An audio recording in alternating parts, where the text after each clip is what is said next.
What's going on, everybody? This is Damien Jaxxyn of the Midnight Drive. Joining me today, I have the multi-talented Jamie Cornelia. How you doing? Good. How are you, man? Thanks for having me. Doing all right. My off day, and also glad we got to do this. I had a lot of had a lot of things going on to where we almost couldn't get to do this. Yeah, I felt so bad. It was just crazy. This month is Black History Month. I need a redo. Like this, Dude, this month has been crazy. I'm like, damn. I feel like the first 2 weeks was like Black History Month, and then like mhm. the last one was like, hold on, life still lifing.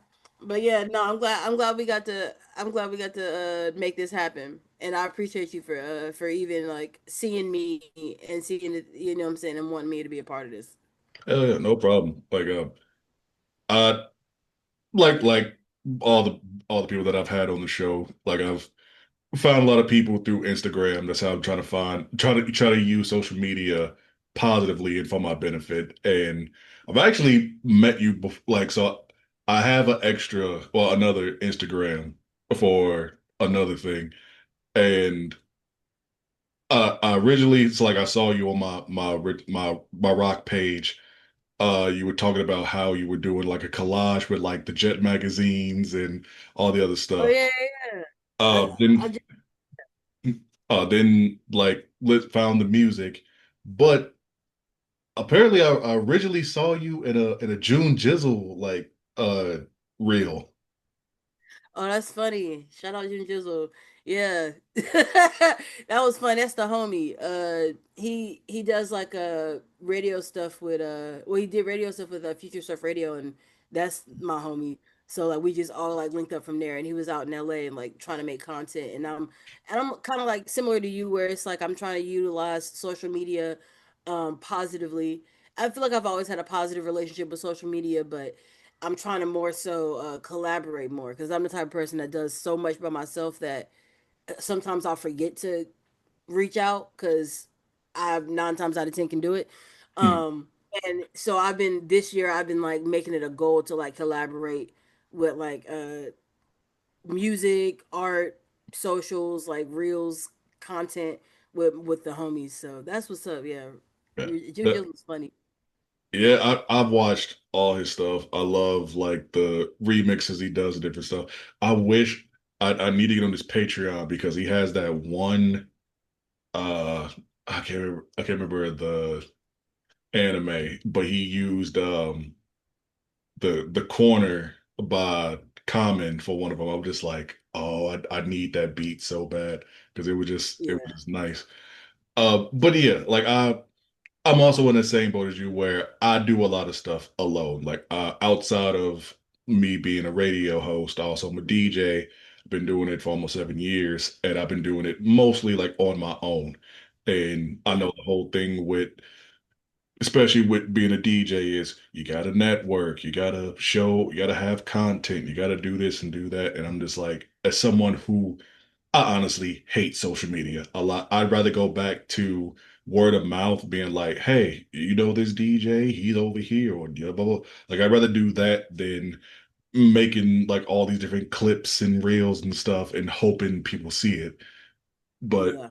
which I need to go back into doing. Like I've been live streaming stuff a lot like that, but I also need to like just talk to people. I need to get out of that like my hermit ways or just like my introvert ways and actually like be like, hey, I got this going on. Hire me or like let's link up or something. Exactly.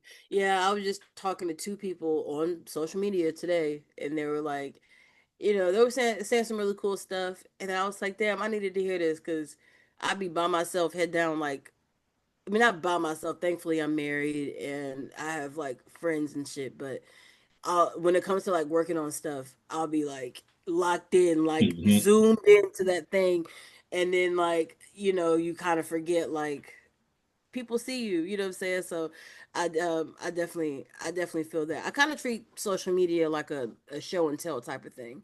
I think that's what helped my relationship with it a little bit. Like instead of like looking at it for results, it's almost like an archive of the random shit that I do. Like, oh guys, this is look at what I made today. You know what I'm saying? And Yeah, I make stuff every single day, so it makes it a lot easier. But I understand the gripes with it as well, though, especially if like you got real life in a job and stuff. See, yeah. I'm amongst the unemployed right now, so Hmm. so I get to just make shit every day. No, I'm a overnight stock guy. Like I got my I would say not I wish I could say a 9 to 5. I got a 10 p.m. to 7 a.m. and Whew, yeah, it's respect. I'm trying to find stuff to do within that, but then it's just like I want to sleep. I want to Yeah, eat some breakfast, chill, play the PS5, and then knock out. That's what I absolutely. want to do. I, But got I got to feel find those. I know life be lifing, but you got to find those times. But hell yeah. but yeah, that's a really good way of like how you say like seeing it as a show and tell instead of just being like, oh, I gotta make content. So yeah, I need to think like that more in the future about that stuff. And that's a great concept. Um, Yeah, saves my mental health a lot. I think a lot of people need to hear that because I know a lot of people are just like, I'm so tired of doing all this content, especially when it's just going slow. Yeah, I mean, well, we was doing content the whole time. Like, I mean, my in my personal opinion, like, I grew up, I grew up in like, I was really into Tumblr when I was Mm, growing up, and I mean, just to be real, like, Tumblr is like one of those hot and cold places. So it's like you can have one post go like triple platinum, and then you can have one post where it's like I'm talking into the void. It's just me expressing it. And I feel like we almost like forgot how to do that, like and appreciate just putting something out there to just put it out there uh, because everything is geared towards a success route and some kind of like financial mechanism. You know what I mean? Like every single social media. I was on one, I forgot what platform I was on, but it was like they give you weekly updates on like you've posted 75% less and you've gotten 45% less engagement. Why the fuck are you telling me this? Like that like you know what I'm that saying? sounds Like like Facebook so much. yeah, it's stuff like that where it's like, well, you know, Hmm. it doesn't have to be all of that. You could just show a couple of friends something cool that you did because you like that you did it, and and that's fine too. Yeah.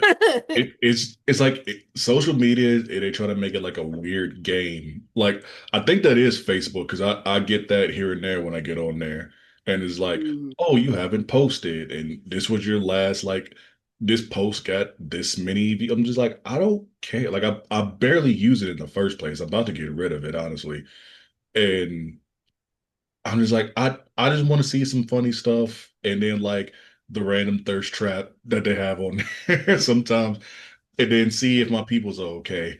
But other than that, I could kind of care less. Like I don't Yeah. want to be posting every single day. That's it's like that's literally like giving drugs to an addict to me. Hmm. Yeah. And it could be so simple. But I do get it too. There's a lot to like, there's a lot to be made. There's a lot of money that can be made off building a social media empire. So Hmm. I definitely get it, but you can also like that's not, you can just do stuff to have fun. Like Yeah, it doesn't have to be a platform. It can just be a page. Like it doesn't it doesn't have to be like my you don't have to work at Instagram, but that's what it be feeling like. It be feeling like you at work. yeah. Well, like even But like going back to like going on your page, like you'll have like just like random videos or the one where you were doing like the collage with the magazines to did you make like a carpet or something like a rug or something? I can't remember I've it. uh I haven't done a rug yet. I've done a mirror though. I've done a Yeah, mirror. I've done like I've done a couple of mirrors actually. I've done VHSs. I've done no, like that's what I'm thinking of. It the the carpet is in my mind because you have like I think it's like the Tyler the Creator or something like rug. oh yeah, the Cherry Bomb, Yes. the most hated. I like that album. Everyone hated that album. Or the Cherry Bomber. I love that album. Yeah, people. I remember. I well, where was niggas at? I remember. I remember. I remember when that album came out. It's there's a couple of albums that I really liked, and then I remember like everybody else being like, "This sucks. We hate it." And I was like, "What?"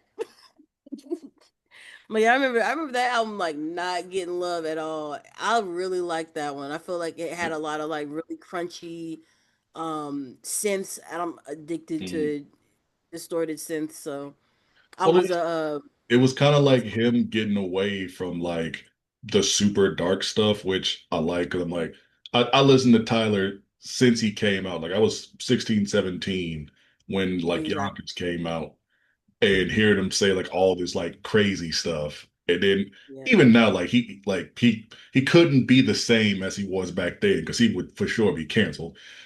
And Like, he was, and he's not like a child. I won't say yeah, child because that nigga was grown. We say, but he was young, like 18, 19. He's not he 18, was 19 no more. 17. 17, yeah. Because I remember I was a Odd Future fan. Honestly, Tyler's one of the because he's one of the I guess you would say I'll put him in the inspiration bucket because he just does stuff and I just really respect that. And he's always been the type of person that like just has always felt like in his own like island a little Yeah. bit. I fuck with that.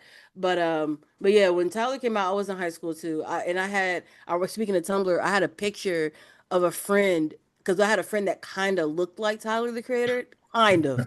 Kind of if the camera is not the best and you're a little far away. You got the But flip like phone. yeah, but he like skateboard. We all skated and stuff, and I had did like a photo set with him at like a skate park, and not even it was somewhere. I think we actually were skating East Cobb Middle, but he I took a picture of him and it went viral on Tumblr because they thought it was Tyler, and I just didn't correct him. I was like, I got it. Yep, I got this whole motion. I got motion. I got motion. So that actually is was like my first time ever like being on social media, I guess you would say, and having like people reach out like, oh, you want to come to this Tumblr meetup and like all this stuff because they thought I was like an odd future photographer or some shit like that. Like, because I had to, it was crazy. I definitely want shit because I definitely leaned in on it for a little bit. I was like, man, this shit get me into play. Like, I'm getting invited to shit, but that I would have yeah. done the same thing, but my mama would have been like, "Hell no, you ain't going." Yeah, bruh. Yeah, my mom was a little iffy about certain shit. Usually it was like protest stuff. Like if I would try to go to protest stuff and she would see news and stuff on protest stuff, because I would get told about a lot of protests and stuff like that on Tumblr too.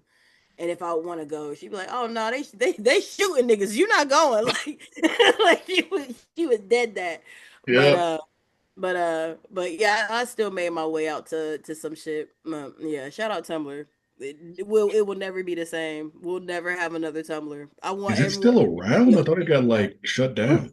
it's around. They took all the I don't know what kind of radio station this is, so if you have to You dude, this whatever. show is at like midnight and it's also going on Okay, YouTube. cool, You cool. can curse if you want to. Yeah, they took all the porn off. That's what happened. Like Yeah, they yeah. took all the yeah, they took all the porn off Tumblr, and then it was like, damn, that's a big chunk of the demographic right there, and and and so it like it dipped down, and it still exists. Like you can still use it now. A lot of people use Tumblr as just like an archival place. Like I know a lot of artists that just post stuff on there just so they can have a place to post stuff and a link to send people, which Hmm. is kind of cool. Well, yeah, because it was like super like art heavy. Mm. That cause, so yeah, they did what like OnlyFans was trying to do like last year, where they were just like, we're getting rid of all the porn, no more of this, and they were just like, Yeah, yeah, if now like, Tumblr, I get it. I get it to an extent if you're trying to be taken quote unquote serious as a social media platform. I mean, Twitter clearly don't care because you can still uh, get some clips off over there.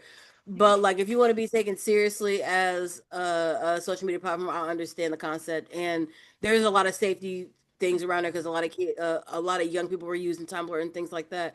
Mm. But OnlyFans, count your fucking days because like you built your back off sex workers. Like that's not gonna cut it for me. Like you Well, know what like I'm saying? OnlyFans was supposed to be like Patreon, where it was like actual like artists, producers, and stuff like that on there. But then, like I guess porn They stars and got stuff. that bread off sex workers though. That they did. I Yeah, never knew how OnlyFans started, but like that's how we know OF. That's exactly. the other OF, not the odd future. Yeah, Wolf Gang, kill them all. I know the whole thing. But yeah, like OnlyFans was legit. Like it started off as, for artists, for like if you were like into baking or whatever like that. Like I said, it was like Patreon. And Mhm. then, like I said, I guess, like I said, more sex work and stuff went on there. To point, it's like 99. Like when they said they were going to get rid of it, they said it was like 99% of the website. So they would have lost like billions of dollars. And I was just like, Yeah. eh. Yeah, you in I'm a like, rock and a hard place. You gotta keep that stuff up there, or I, mean, I don't know, because I mean, a DJ sent me his OnlyFans. I'm no, man, I'm not gonna think. I'm not gonna think. I'm not gonna think I'm gonna get Patreon content in there. But I feel it. I feel it. I shout out to the people with OnlyFans though, making a way. I feel it. uh, gotta do it. Like it's so many different things out there, but everybody's making money somehow.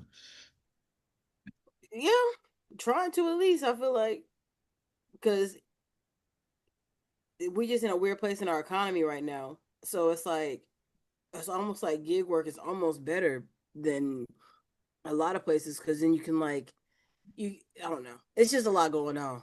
I don't even want to get into all that, but yeah, there's a lot going on. So anybody making one meet two, shout out to you. Yeah, I just saw something that Klarna is now partnered with like OnlyFans. Klarna is about to have a credit card. Oh God. I saw that commercial the other day. And I was about to tweet, but I just forgot. But I was like, y'all better not get no Klarna credit card. Because they just got sued for something. I can't remember what, but they just got sued for something. So in my mind, y'all owe money. That's how I'm thinking. The Mm-hmm.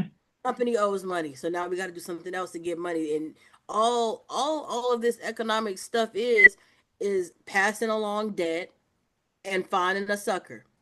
Well, that's You know what I'm saying? Like, that's basically what them tariffs was. They said it's like yeah. $130 million they Yeah, all it took from is tariffs. passing along debt. Like, okay, we owe these people money, so we finna make you owe us money. Like, you know Mm. what I'm saying? And now we gonna use your debt to pay off that debt. And it's like, oh, that's all that is. That's credit is a scam. All that stuff is a scam. So of course, Klarna go come up with a credit card. Y'all better not get no Klarna card. Y'all better not get no Klarna card. That's crazy. And then the people that's gonna learn how to break those up. Oh my God.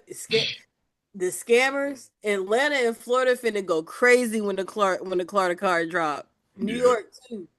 Klarna, a Klarna credit card is gonna be like the Rent-A-Center of credit cards. Yeah, the method is gonna go crazy. Rent a center. You ever got your fucking been at the crib? Motherfuckers come to the door to take your couch. Never again. You see that'll mess you up as a kid. You think they came to the house, took the couch? What the fuck? Nope. Uh, Absolutely not. That shit, it'll do something to you. That's why I don't like none of that stuff. nah, Step me neither. a car in a card, that's gonna be cracked. People, Detroit, when the Klarna card drops and Detroit get a hold to it, it's over with. I'm Oh telling yeah. you. I'm telling you. Matter of fact, let me chill. But yeah. Let's get into this. Like, so, what got you into like music and doing all like the different stuff that you do? Like, what got you into it? Uh it's it's like a streamline of things. So it's like I was in a skate group. Well, I was in like a skate team and a band just because I thought it was cool. Like just some high school shit. Like all my friends skated, So I skated too a little bit. So I just was like, let's lock in. And I was always the type of person, like in any situation I'm in or any group I'm in, I'm always like, okay, cool, we got the unit. Let's try to do some cool. Let's try to aim higher. Like, you know what I'm saying? That's always kind of like my mentality. I think I get it from like just the type of family I grew up in. And I also like learned how to play piano at church when I was like 8, because my Hmm. family like owns a church type shit. So I learned how to play piano like really really early. Um, and put a pin in that. But and I was in marching band. Like I'll have like a pretty good sense of like musical theory, and like I can play a pretty decent amount of instruments. So like when I would join the skate team, I wanted us to like let's all get good so we can get sponsored. Couldn't get sponsored. We made like 3 tapes, like really worked, like made 3 solid, what I feel like solid skate tapes. I mean, the first one was kind of ass, but like the other two, solid and entertaining. Cause I kind of pulled from like, okay, I'm gonna make it look like a skate video and I'm gonna make it look like a YouTube video at the same time. So I like pulled like both things I like to watch and like tried to make it into one thing. And once we didn't get sponsored for the third tape, and I feel like we did, like we really worked, like we traveled and shit. Like I was like, man, I'm gonna make my own clothing company. So when and I'm a sponsor us, and that's just kind of how I picked up everything. So it's like, so a door will be closed, so I'll be like, well, fuck it, I'm gonna just do it.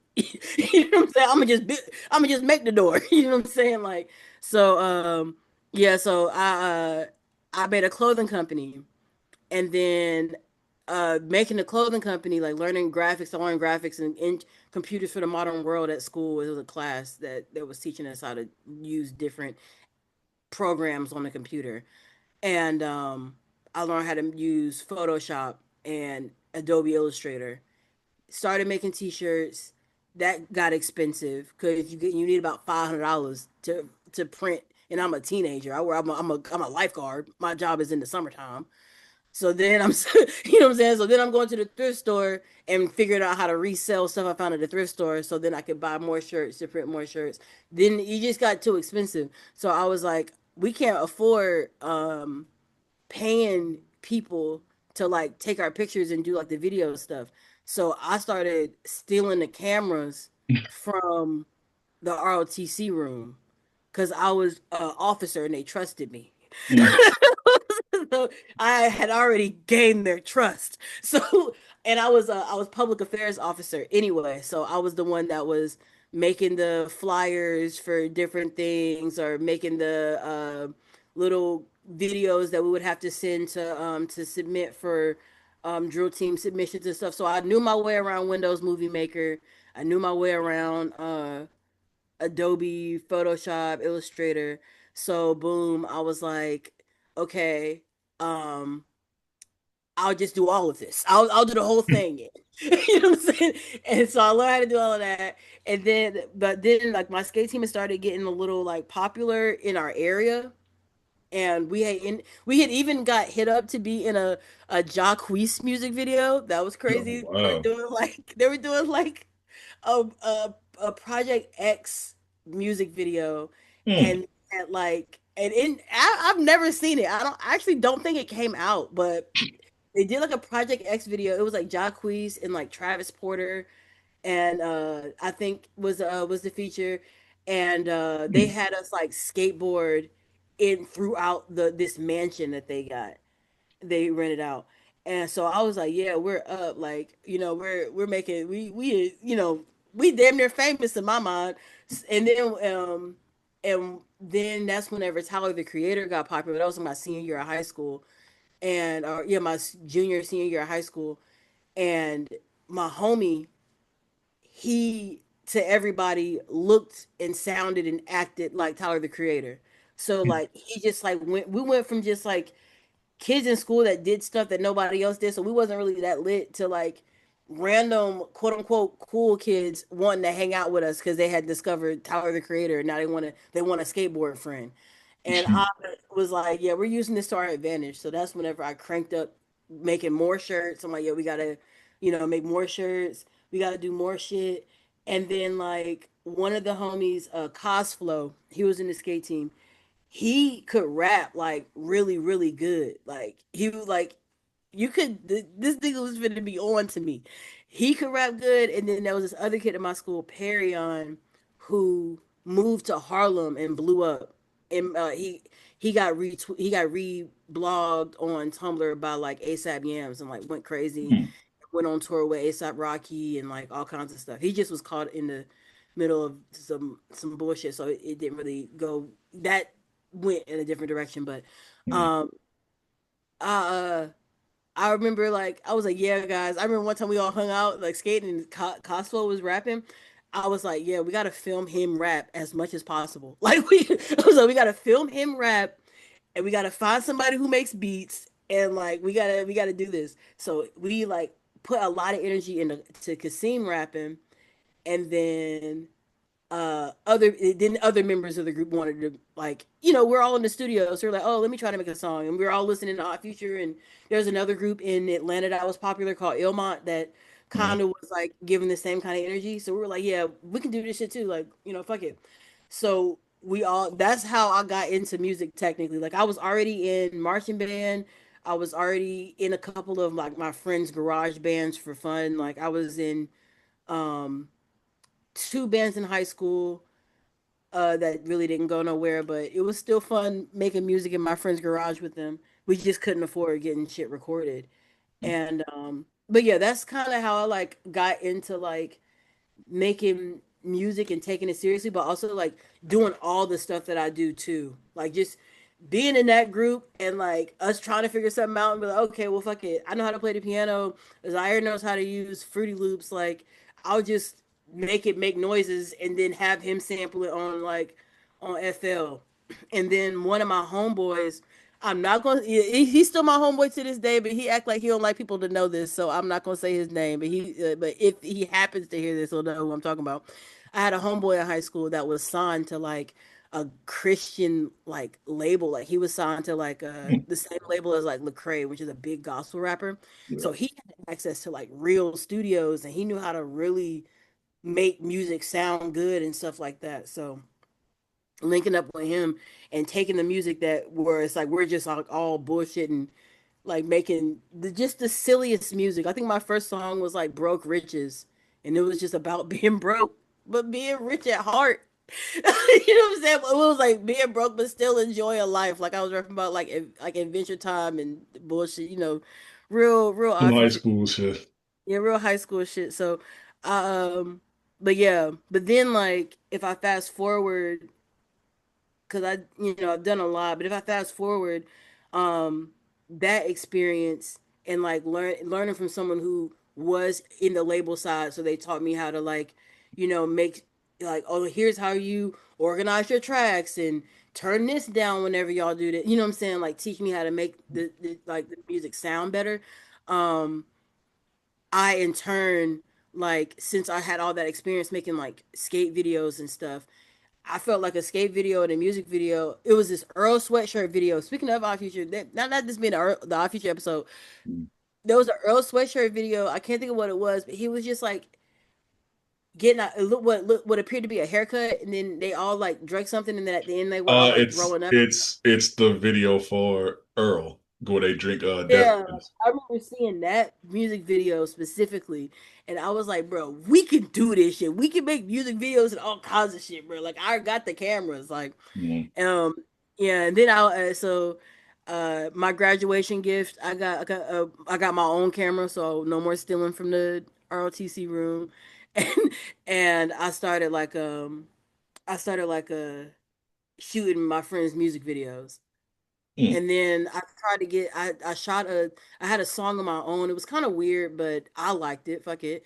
And I couldn't get nobody to shoot the music video for me. Like nobody wanted to shoot it. They didn't like the idea. They were trying to tell me that back then too, like it was hard being a girl. Like now, shout out to the women in music because I feel like we have more control over our like what we can do. Cause like back then it was really hard to get people to like I would get it would be ridiculous stuff. Like I would go to the studio or I would go to the studios and be like, yeah, I'm trying to get on this, and I would play the beat and they'd be like, nah, you should get on it. Like, would try to like tell me what to do in there. I'm like, I'm paying you. Like, so it would be really hard for me to get like a videographer that wouldn't try to like take control of my vision.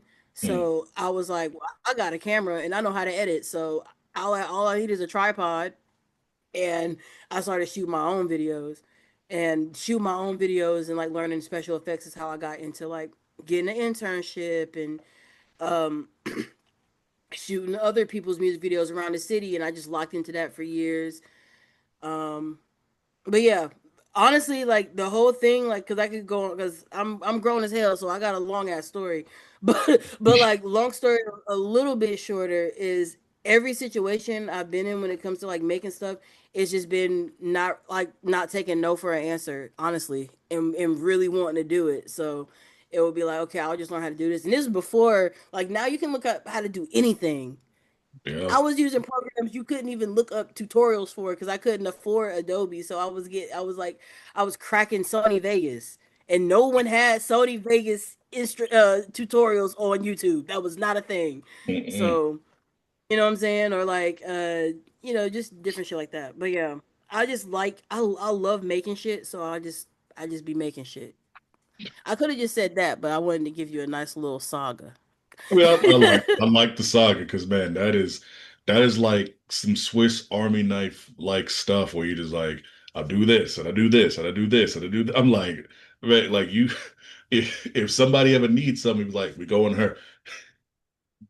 Yeah, and that was a cool thing. It got cool till it wasn't, but like I'm definitely a Swiss Army knife for a lot of people. So it's like when I was really hustling, like really like and charging nothing because it took me a long time to learn my worth. But I was charging like $50 for music videos and like $100. You know what I'm saying? Mm. And and I remember just being the go-to person and just burning myself out because I was just trying to get that money. I was like, it was like I'm trying to pay these bills. I got an apartment. I got Mhm. five people living here, and don't nobody got a job. But like, you know what I'm saying? Like, But shit when was the ribs crazy. is touching, shit, you Yeah, got some man. So I DMX definitely said it best. yeah, yeah. I feel like it under not saying that artists need pressure. I really want to like release us from the stigma of like starving artists. So I'm definitely not like pushing that agenda. But I will say, when you down on your last, you make it work. Like you figure some shit out. Like you know what I'm saying. You two and two, you find the other two to put it together. Oh For real. yeah, I know that firsthand. Shit, it is when the going gets tough. Shit, you got to Yeah. find a way to make it not as tough. Like I before I moved, well, when I moved here, I used to like live out of my car and Mm, was like trying to find a place and stuff like that, and didn't have a job. Ended up getting a job at like a hotel, was trying to get like DJ gigs and stuff like this and whatever. So like I was out there hustling. And then now I'm not doing as much because I'm in a nice, comfortable place. And I'm just like, man, I'm not doing as much as I was. I was like, yeah, you doing more because you didn't have anything. You was trying to make sure you could eat that day. yeah, that's real shit. Yeah, and it is a shift because I know like there was a shift between like not having at all, like really like words cannot express how we was making it work though. We Mhm. humble beginnings, you know what I'm saying? So I definitely feel you with that car situation because there's been like man, there's been some crazy situations where it's like, damn, all right, but what was I gonna say? Um, you I tried to get out of like because then there was a time period in my life where I got like I guess you would say financially comfortable, where it's like you know, uh, I wasn't starving. We wasn't eating oatmeal every day type shit. Um, and then I had to like that's whenever purpose comes into play. You know what I'm saying? Because that's whenever I really saw, okay, my drive isn't just to like, I gotta hustle, I gotta get there, I gotta do this, and you gotta do that, and you gotta do this.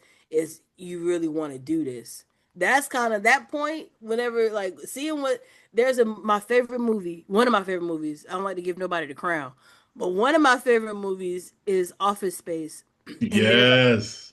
yeah, okay, so there's a guy like that part in there whenever the guy was like, what's what would you do if you had like all the money you needed? And he was like, nothing. And every time we that part happens, I think about like, what would I do if I had all the money? Like, I didn't need to work to do anything. And I was like, I think I'd still be in my house making shit. It would just be ridiculous shit. Hmm. Like, I would turn into full fledged. What's that man? Rob Deerdeck on Oh yeah, yeah. In he had Fantasy that big ass. Factory. Yeah, the Fantasy Factory. That would be me. I Oh think like, every time I think about like that when I see that movie, and it's like, if you had $1 billion, what would you do every day? That really does help you kind of see like, okay, this is what I really want to do in life. You know what I'm yeah. saying? But I mean, yeah, I had to realize whenever I got financially comfortable and it wasn't about the hustle, I had to realign with purpose and be like, okay, so like, what are we trying to do for real? Like, what do we want to do instead of not what do we have to do to make sure we get a dinner today? Yeah, getting financially responsible, like it helps you out a lot, but then I don't know if you felt this where it's like I still have my passion for music, but it kind of went away like a little like it went away a little bit to the wayside because I was just like, I'm making money. I could still do certain stuff. I still like to do stuff that I want to do, but it's kind of making sure I make the money and make sure I got bills paid. And then that comes a little bit like second. I don't know if you felt that way. Well, I think like kind of like the social media conversation, the Mm, part we said about social media. Um, I think when you change your relationship with stuff, it really helps. So like for making music for me, that's journaling for me. mm, So and I'm blessed with having like literally my mic. I like someone gave me this mic because I remember I think I posted one day and it was like I can't, like I think my studio just I had a very makeshift studio. Like mm. I got my mixer from Goodwill. My mic was a hand me down. I was just making it work. The speakers were ass. I just now got good speakers literally this year. My speakers have been ass most of my music career. It's a miracle that anyone can listen to any of my shit. Like, you know what I'm saying? Like, but I like my computer was ass. Oh my god. But but um I'm like thankfully, blessed with like a decent like recording setup now. So like I definitely record as much as possible, but I treat it like journaling. So like every day I'll at least try to like record or write one song a day, and I make it based off like however like my, not to sound overly deep, but like however my spirit feels, that's what I usually make the song about. And it's like the same thing to me as like journaling in the morning. I was doing a thing where I was waking up early and like treating it like literally like journaling. Like every morning I would wake up and then I would record a song like based off whatever I felt that morning. That's how my album Art School Dropout. That's how that happened actually. I'll wake up every morning and like just record something. But then like I found that in the mornings I record a certain type of song, and then sometimes I need to be in a different environment. So now I kind of just switch up like the vibe. Like whenever I have downtime, I'm like I might record something real quick, see what comes out of it. And that relationship has just made it to be where it's about music. I'm not even thinking about like, okay, I need to make this song so I can like drop it and it can do this, this, and this, or like Mm. I don't think about like I'm very big on world building. I'm very big on like strategy. I don't want to make it out like I'm just, oh, this is all just whim and I'm just lucky. Like I definitely plan a lot of things too, but like when it comes to like just making music, I just make whatever, and that makes it to where I always have something to present. Like I always have something that I've made in my house somewhere, and so now it separates the whole business side, because 9 times out of 10 a lot of people lose their passion for music because the music and the business is so intertwined that the business is affecting the way you make the music, maybe, or the way you create. And I don't think it's ever supposed to be like that. I think we got the best pieces we got is from people just making shit. You know what I'm saying? Yeah. Like I got I think that's where it comes from. Just like experimenting and makes me just so I keep the business far away from my creative process, and then when it's time for the business and when it's time to like release something or put something out there, that's whenever I'll lock in. I'll turn that whole brain off and I'll just focus on the marketing brain. You know what I'm saying? Compartmentalize type shit.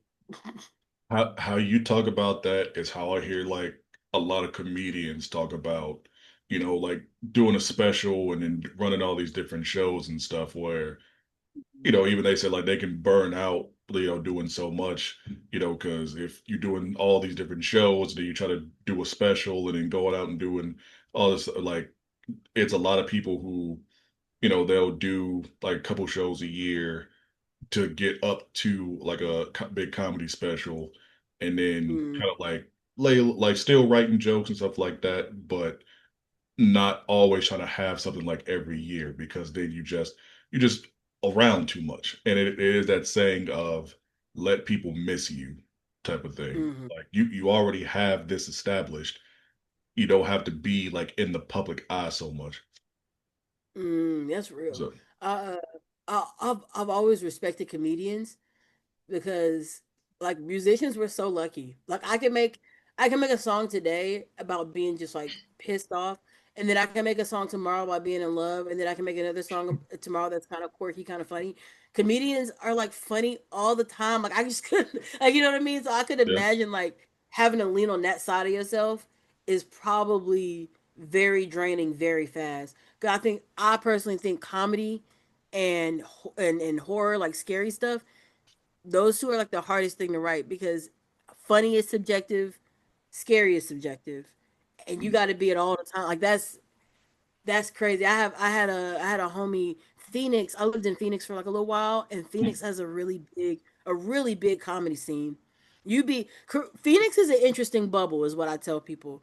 It's like superstars out there, like in Phoenix, and they getting bread, and they, you know what I'm saying, like superstars, but they're just like if I go out of Phoenix and I tell people about like, yeah, it's this dope person that's in Phoenix that's doing dope shit. They're like, oh, they got blank in Phoenix. And they're like, yeah, they got a whole rap community. You know what I'm saying? They got a whole comedy community, and they really be supporting each other and buying physical products and paying for it and going to every single show, buying all the merch. Like Phoenix is crazy, but And Phoenix is like um a big city too. yeah, it's a big. I always explain to people it's a big small city. So it's like it's not like it's definitely not as much as it likes to. As much as people like over there like to act like it's kind of like L.A. Nothing like L.A. Nothing like nothing like Atlanta. Nothing like New York. Nothing like Chicago. I even put Chicago in there, but so it doesn't have that kind of like outward appeal, but like it's still a big city. It's still a lot of shit to do, and it's still a Yeah. lot of people in there, and it's still like a city environment. Like man, but I had a homeboy when I lived out there. We're still cool. We just haven't talked that much. He actually got me into the kendama, but he Bubba. He was a comedian, and that man was funny as shit. And what made me respect comedians is I went to multiple of his shows, and he did the same bit, and every single time it was funny. That's hard. like like how do you do that? I can't even retell a joke. Like if I tell you a joke and you don't hear it, and I gotta retell it, it's not gonna be funny. Like you know what I'm saying? Like That's that's the thing just with comedians is like they're working on getting like the most laugh off of a bit or off of a joke. So they're mm, like constantly working it. Like I have friends who are comedians who live in town and they'll do like like different open mics and do like that same routine over and over to make sure they get it down and get like like the biggest laugh as possible. Like with yeah. which it kind of like the same vein of like music. Like you want I know, like with that, like you want to get the most laughs. With music, it's kind of like you want to reach like the right emotion for the person. It's like how is That's somebody feeling at that time, or just because it like because you think about like well how do you want to play it, what BPM and those different stuff. Like so many different factors with music, but then also it's the emotional attachment to it too. yeah. I feel like that's real, and I do feel like ever since I started, because I would say for those aware of the corn dog timeline, that's I call like the supporters and stuff corn dogs because Cornelia. I, I needed something, you know what I'm saying? I needed something. The All the girls corn, got something. I the needed something. corn dog timeline. So those who are familiar with the corn dog timeline, I didn't start doing like the journal entry style writing till like I started writing art school dropout. When I did Big Homie, that was like very pointed. It was stuff songs that I felt like I needed, but I was still trying to make songs that like you know what I'm saying? I was trying to make like, okay, this would sound good if I pitched it to this, and this would. I was still trying to like do that kind of stuff, and it worked. Like it worked to an extent. Like Big Homie was a really good project, and then that one I really it was my pandemic baby. That was my pandemic project, and I felt like it was real personal. But that's why I switched to the journal method because I was doing these songs that some of them were really like a lot of them really meant something to me, but they weren't like as personal as I wanted them to be, especially paired with like I had like everybody like I had all the corn dogs send me voice notes about what they would tell their future self, and I personally feel like those voice notes in the middle of the songs made the project, it gave it more depth. You know what I'm saying? So like my next project, I was like, I wanna figure out how to give stuff more depth. And I was like, what if I just stopped trying to journal because I would always have a hard time journaling. And because I just after I'm just sitting there writing on paper, like I know that sounds I know there's an old head rolling over hearing me say that, but something about writing on paper like for a long time, I'm just not into it. I could just type it.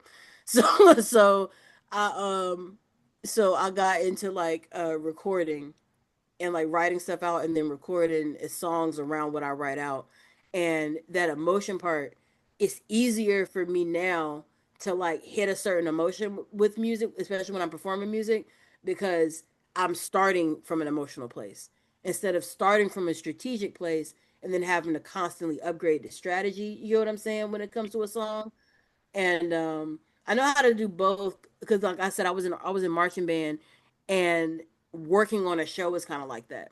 Like every week, we would add more to the show because the goal in marching band is to finish the show by a certain time so you can compete. But you can't learn the whole show one practice. You got to learn the music, then you got to learn the where you're supposed to march to, and like learn how to march with people, learn how to be light on your feet so you're not bumping into other instruments when y'all make the little shapes and shit.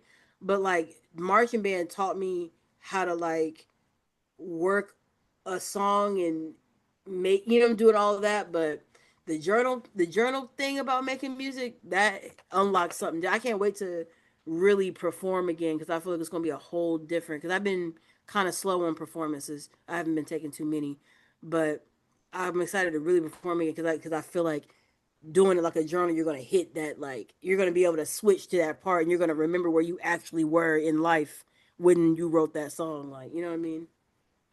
Yeah, I feel that. Want to get more like into like your music process thing. Like you were talking about, being in band. Is a lot of that like your influence of how you like make your music and make your songs, where it's like kind of taking things at a time, or is it just like is it so like kind of what kind of inspires you? So marching band put me on to like rock for real. I grew up my granddaddy, he's the well, my mama, she liked me, all my family really likes music. My mama was a neo soul go-go. She lived in Maryland. She lived in the Maryland DMV area for 2 seconds and started and listened to all that music now. But go-go, reggae, all that kind of stuff. My mom was into that. And my granddad was like the real music fanatic. Like, he was a DJ in the 70s, and he was in a band in the 70s. He liked funk, Parliament of Funkadelics, uh, Maze, War, uh, Ohio players. Like Yeah. he liked stuff like that. So I grew up listening to stuff like that, like syncopated grooves. And then my grandma, she liked all that stuff too, but she also really likes Prince. A lot. So whenever I got into instruments, that she was really into that.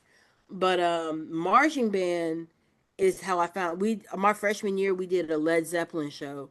My sophomore year we did a Queen show, and my junior year we did Pink Floyd. So Uh, like I didn't all know who three any of great these bands. yeah, I didn't know who any of these people were until I got to high school. And my school was a drug school. The niggas was doing drugs. I was amongst the straight and narrow because I was trying to get into the military. But like at the time, that was I was in ROTC. I was trying to get to the military.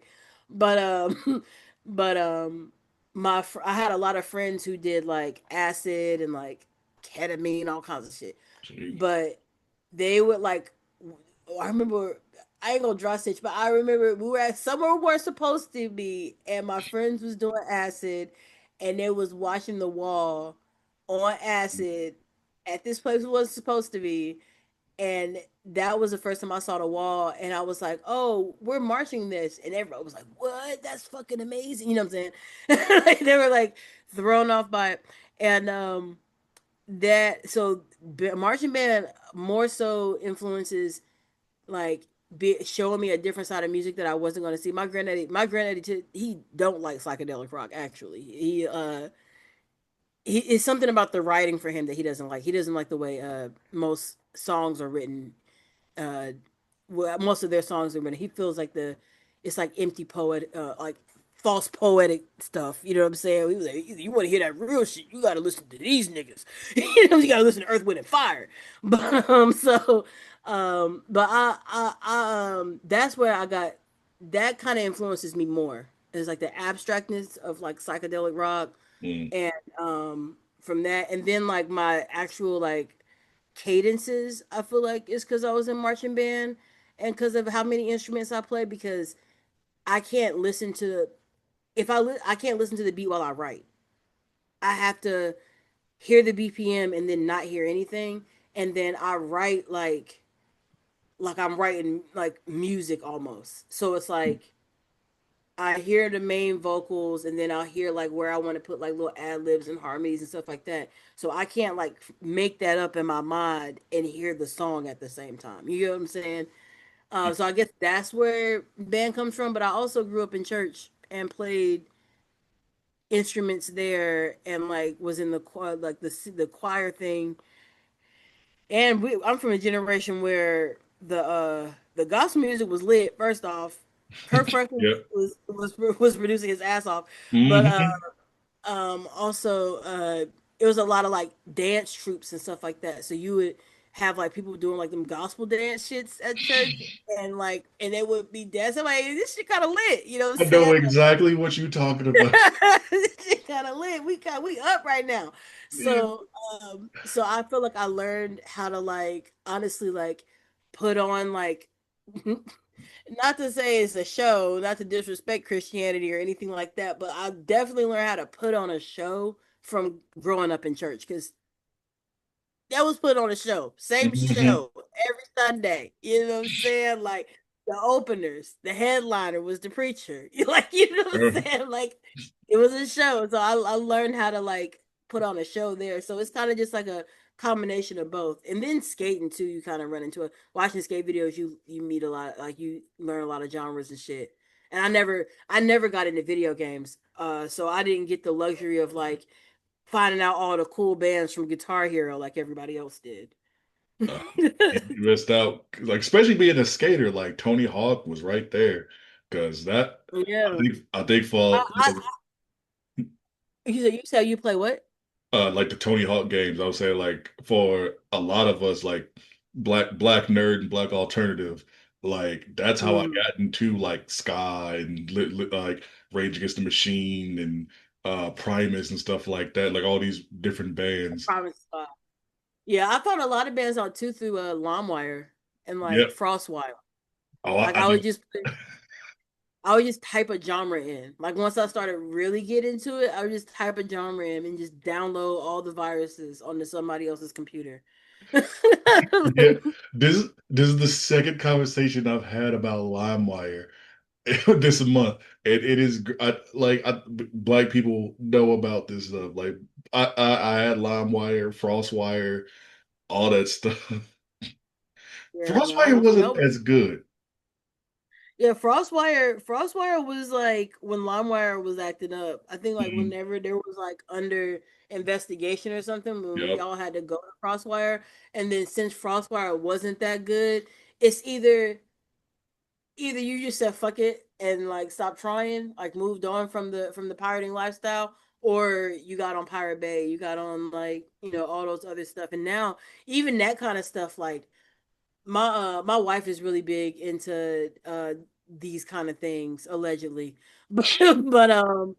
But there's a lot of like sites now, like we really don't have to pay for shit, like we don't have to pay, like they trick us, we're paying for, we're not even like, we're really paying for convenience because we're not paying the artists because they're not getting the money, so Yeah. we're really just paying for convenience, like giving all of our giving our money to like these bigger companies for convenience, and then they're not using said money in our best interest all the time. So there's like a lot of ways you can say stuff now, but back then, Frostwire was like whack. You run into more viruses and less songs, or like Hmm. what I'm saying. So I don't know how I don't know what happened. I think I got an MP3 player actually. I think I ended up getting like an iPod or something like that, Yeah. and I slowly stopped. Damn, when did we all stop stealing music? Like I can't even really think of the day. Like, when did we stop? I don't Yeah, know. when we all Maybe start getting Spotify. Spotify and iTunes and Apple Music and That Tidal, had to be Pandora. Title may have been what stopped. Title may have been what stopped me because I remember when all the musicians made a big deal about it, and it was Yeah. a Jay-Z's thing, and I'm still a Beyonce fan, so I was like, "Yeah, girl, we doing this for Beyonce." Like a crazy person. This person is rich, but they Mhm. got me. They I, got me. I still remember that commercial where it's Jay-Z and Jack White and homie from Coldplay and all them. I'm just like, what is this? I I think I was still finding ways to try to get music because I'm like fuck that. Like I had an MP3 player and then I'm team Samsung today I die. And every Samsung I had that SD card slot. So I was just like psh, music right there. uh, So yeah, music on like the phone. Yeah. I was take I was pirating music up to when I became a DJ probably still was doing it around that time. Yeah. I But think I allegedly still somewhat do it now. I still pay for my music, but it's certain stuff that I can't find, and allegedly gotta find other ways of and other means of getting it. we just gotta get the stuff. We just gotta get people up. No, I used to put music on people's iPod. Like I used to charge people actually at Hmm. school in high. I would be like, I'll load up your. You tell me what kind of music you like. I'll load it up. You don't even got to worry about none of that.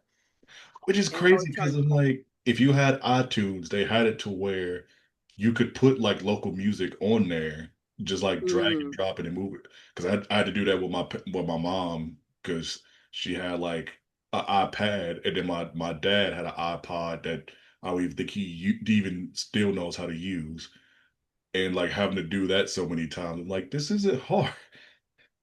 But then they just got yeah. rid of iTunes. And most people were just not either like as a man. I remember whenever people like whenever you get more expressive. So I was kind of like I was most punk kids look like punk kids, Mm, and I remember having like one of my friends from school like ask me to write a list of every band I know because he's trying to get. He was like, I'm trying to listen to like more music like that, but I just don't know. Like I don't know any bands names, and you know what I'm saying. It would be like this little stuff like that, like wanting to find more music. I don't know where I was going with that point, but that time period was dope as fuck. yeah. Because It was, you were just researching like more music or just finding like all like if you can find like the full albums and stuff, like just having it. Like I I'm a big proponent. It's even around that time where like if I could find a full album of something like I have like the full album of like Ready to Die. So like I could just listen to it all the way. 36 Yeah, Chambers by Wu-Tang. Uh, I think like Dookie from Green Day and all these other yeah, I different got that. stuff. So it just like it just made you just want to listen to more music because it's like, oh, I got this song. Oh, it's from this. Let me try to find more music from that, or just try to find the album. So yeah, Yeah, like it's it's so just funny we have this conversation though, because I have like iPods and MP3 players. Like, jeez. yeah, we went to Japan and you can get them there for like super cheap. And I just went crazy. This iPod has a camera in the back. I've been meaning to shoot some Hell yeah. content with it. But my plan was to like put my entire discography and like other music that like inspired my like music journey, like all on these iPods, and then just like give them to like supporters and shit like that. So it's crazy that we even talk about this right now because it just reminded me like I got this whole stack of MP3 players here.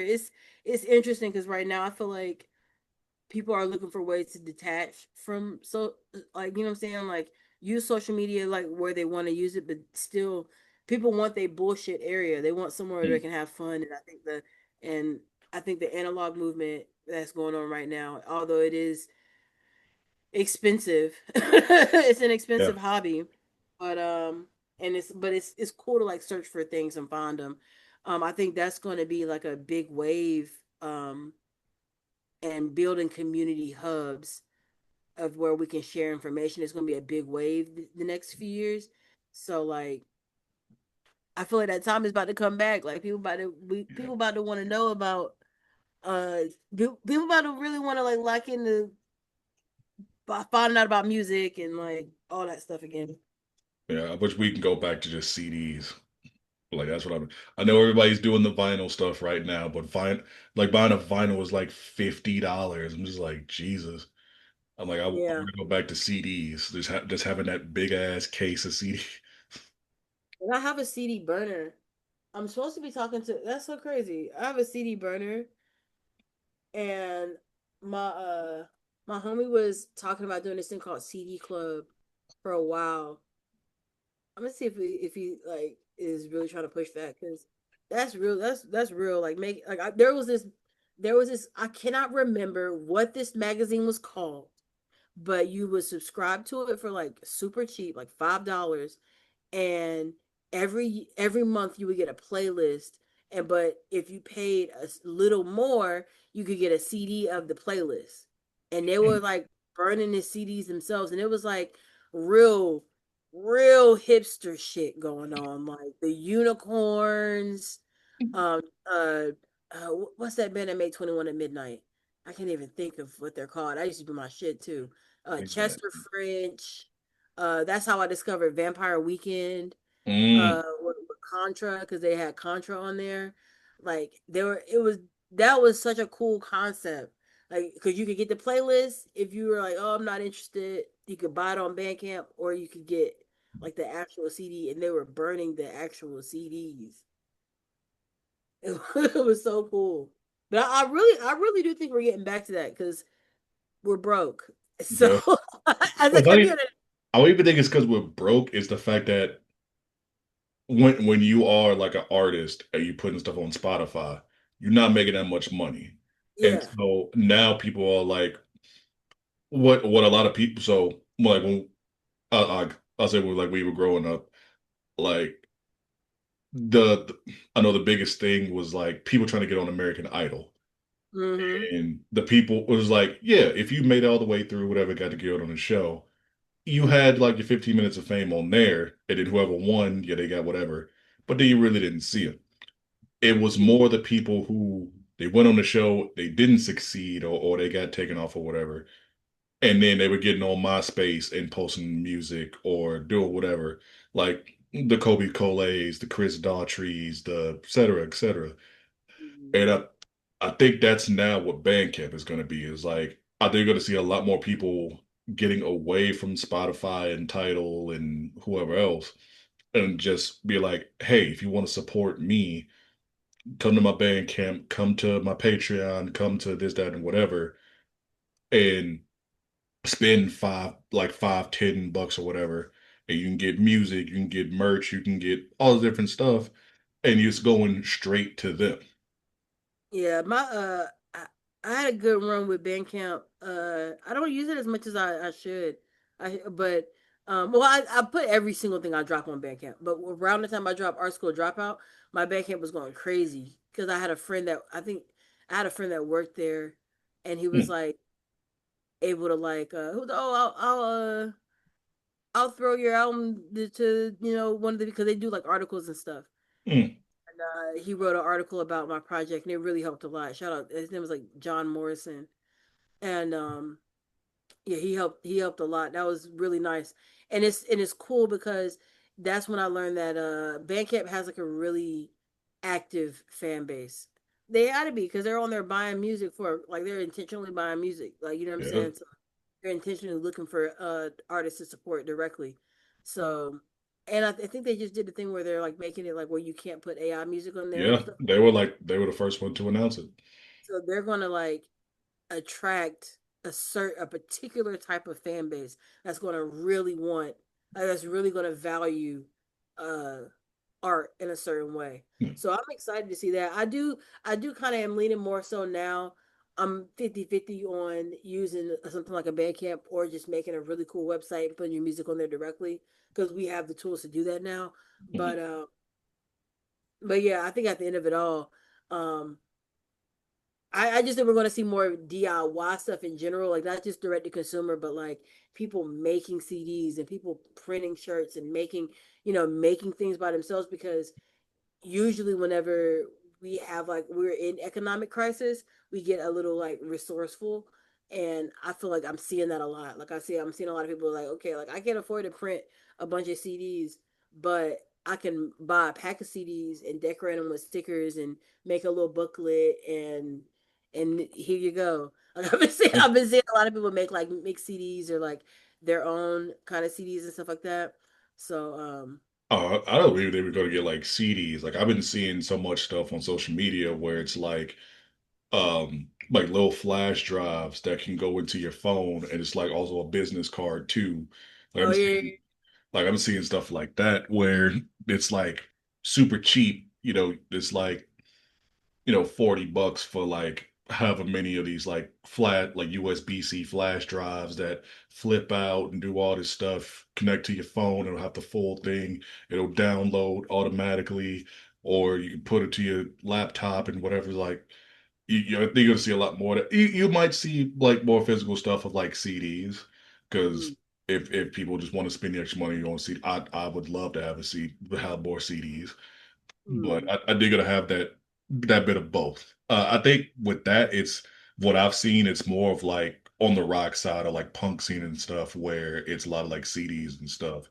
I think with like rap or different stuff like that, you might see more of like the flash drives, because yeah, I don't digital. think I don't think a lot of cars still have CD players.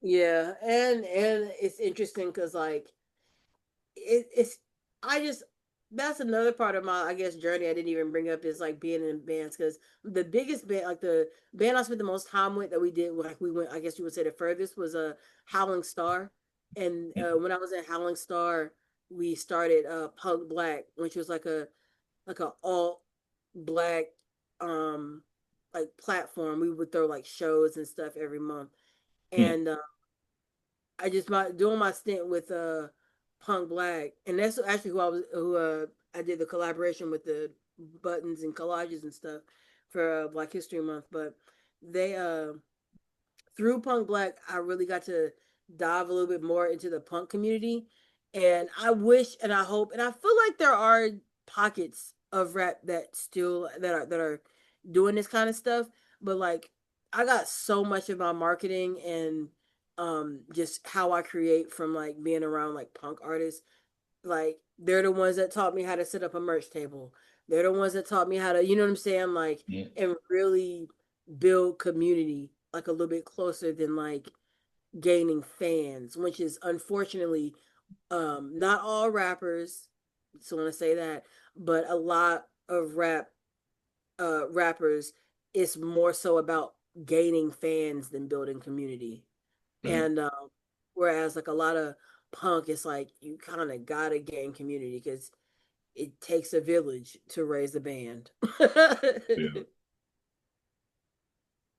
Yeah, for sure. Because like I know a lot of like bands who are trying to build themselves up, and yeah, like you said, seeing how they put a merch table together is like insane, or like all like the tubs of stuff that they have to bring to make sure that they have enough stuff, taking pictures, signing up like if people want autographs and stuff.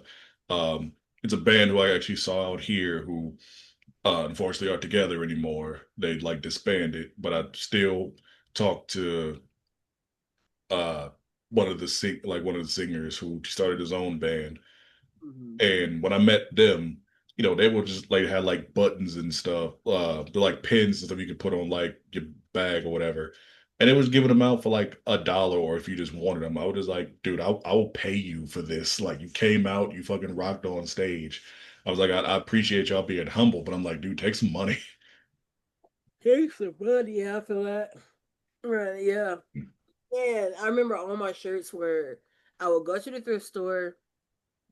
Like whenever I like went solo, I would go to the thrift store and I would buy a bunch of blank shirts. I would make sure they were like 100% cotton, or I would do like black shirts or Mhm. dark.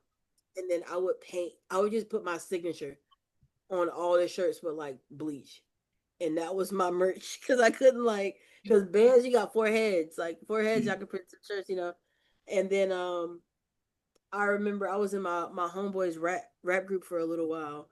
Not even for a little while, for like some years actually. That was actually the start of my like rap stuff because before I was doing like more so behind the scenes producing videos and stuff for the skate team, and then I was in a band where I was doing keyboard and vocals. But the rap stuff is where I was like focusing on my own music, and I was in this group called Visibly in Flight, and that's a rap group that we tried to mix both. Like we were more so on some like underachievers, Joey Badass Pro Era type shit, Yeah.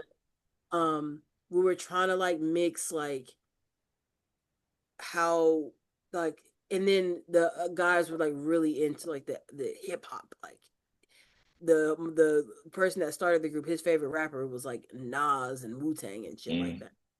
So like I was trying to mix like that kind of approach with like modern day like pop, not a pop and rap like brand, a marketing machine mixed with like punk community building.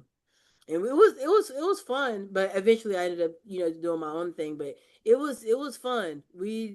Made we made shit work. We went on tour like twice. Like that shit is Hell yeah. difficult.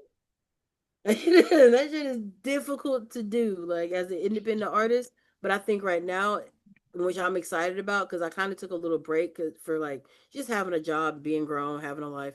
But Mm. I've been like getting back into creating like I used to create, like kind of approaching my stuff like how I used to. And I don't know. I feel like right now is like the best time to monetize and sustain yourself as an artist while still keeping the integrity of the community you built. Like it's so many people that's want to do partnerships and like all kinds of stuff. Like it's crazy actually. Well, let's dive a little bit more into that. What are some of like the highs and lows of being like an independent artist for you?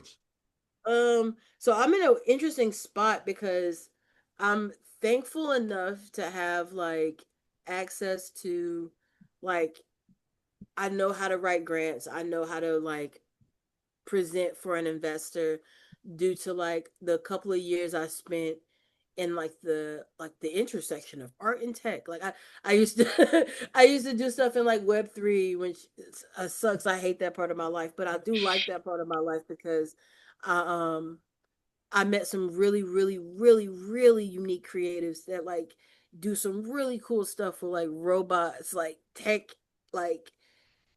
blockchain nerd stuff with like art, like programming, coding, like you know what I'm saying, like I know some pretty cool people that do some really cool like make art out of coding. It's insane to me.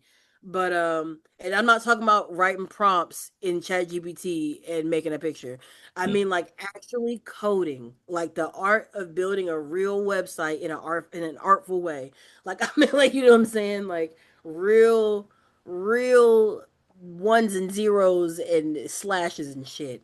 yeah, But um so the I'm fortunate for that because I feel like I come from I feel like that's a place of privilege. Not a lot of people know how to like write grants or find investors for project concepts and stuff.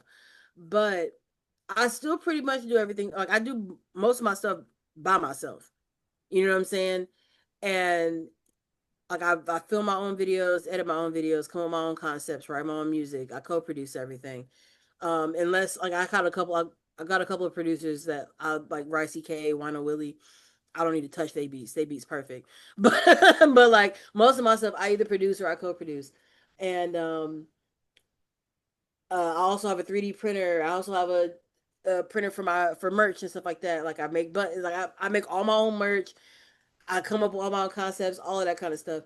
And the Haas about being a creative is not being signed because I also like because I also work with some signed artists. Like I do like behind the scenes work, like video editing, content strategy, content creation, product design for like a couple of artists, and like seeing how strict it is to have a deal.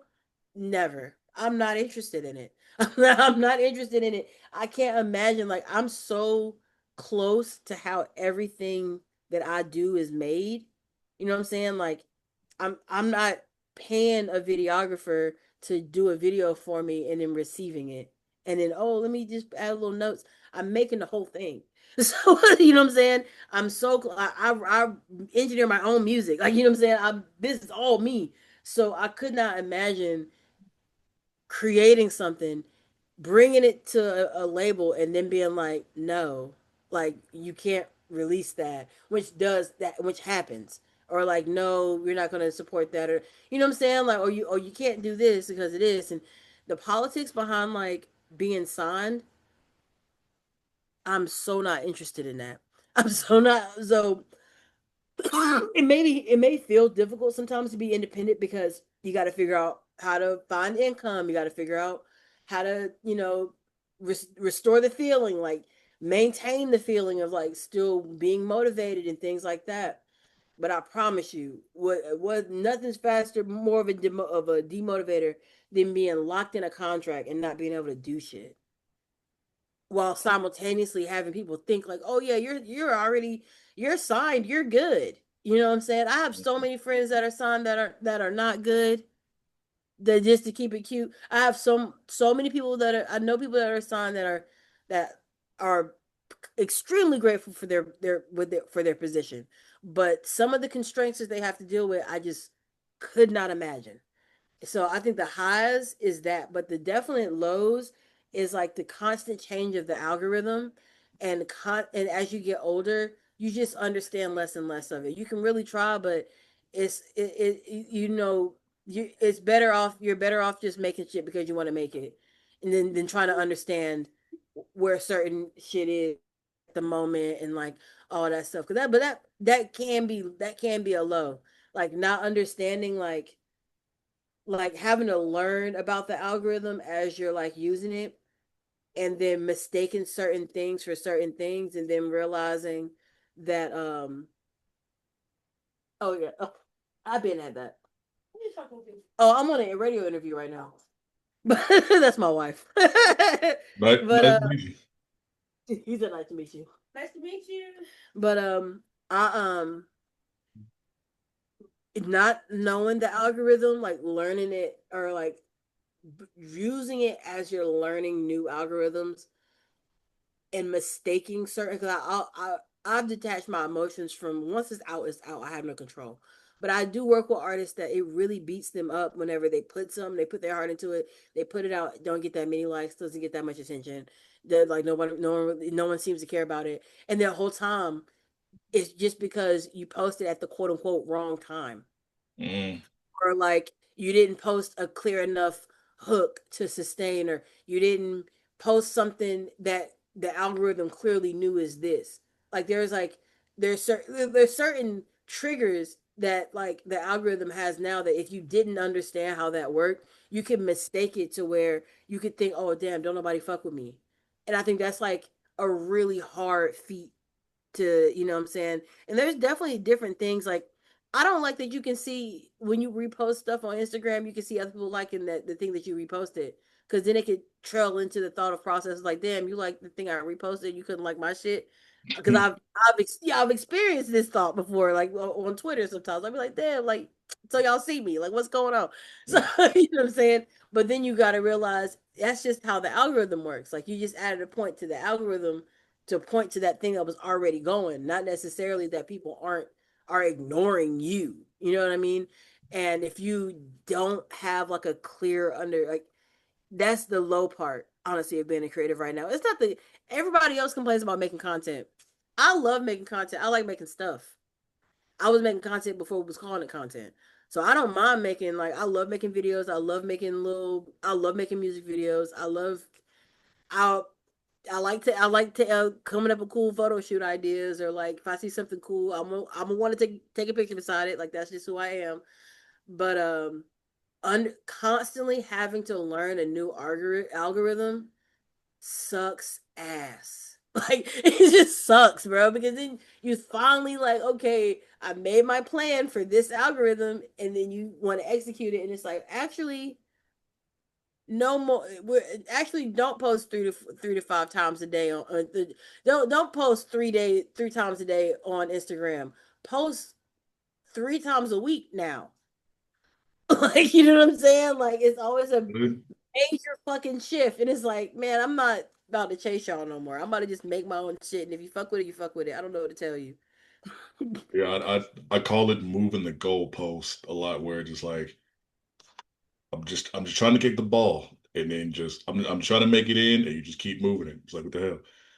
But yeah, Yeah, that's how the algorithm feels. Like that's like my only problem with being a like being an artist really right now. I mean, there's other little things like is you can always there's always going to be a bigger project that you want to get more money for. So it's like not having certain funding and stuff like that stop you from creating is a thing, but not the algorithm shit, bruh. I'm that is some annoying shit, man. and that is going to be the clip. It's the annoying shit. Oh God. Oh, when when you're not rocking out, what do you do? Actually, no, I'm gonna save that question because we talk about some real stuff. I'm gonna get to that later. Okay. Since this whole thing is about Black Rockers Month and getting to know like different people, like different black people who are in this scene. I know you said you were, you do a lot of rap and stuff. You are kind of like genre bending with a lot of the music that at least I've heard.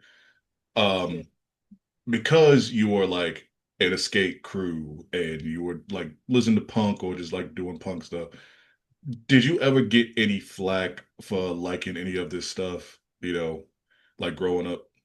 Well, I know my granddad used to be like, "Oh, you be listening to them white boys." You know what I'm saying? Like that was always anytime I talk about any other like, oh well, if you like this, you be listening to them white boys. You need to listen to Ohio players. That's who you need to be listening to. You know what I'm saying? The So, Ohio players. so, so like I'll get that. I'll get that sometimes, but I don't know. My mom was pretty eclectic, in a sense where her favorite artist is Erica Badu, so it's like eclectic in that way. Hmm. But her favorite artist is Erica Badu, Jill Scott. She used the Jill Scott name to teach me how to spell my name, like very much so into that kind of stuff. So it's very different than what she usually listens to. But she never like was like, you better stop listening to that music. You know what I'm saying? And then thankfully she was very pro black. I was raised very black very early, you know. So I never experienced the thing that a lot of black people that are into like alternative stuff go through mentally and emotionally with their own blackness within the scene. I never experienced that. I was black as fuck, and who are you to tell me I can't like what I like? Like you can't take it. I've had people try to take it. Well, like little friends make little jokes like, Hmm. "Man, you listen to Green Day and you ain't watch Friday? Yeah, you not a nigga for real." Like you know what I'm saying? Like I've had little jokes and shit like that, but like I never really let it bother me because I know who I am and like I can roast back. Like we could go band for band with this one. So I never really experienced like anything like that directly. It was more so I mean I had like a really good friend that used to get picked on a lot for like the stuff that she liked, and I was always like, "Oh no, girl, do it." You know what I'm saying? Like they just don't understand you. Like don't let them play with like do you. You know what I'm saying?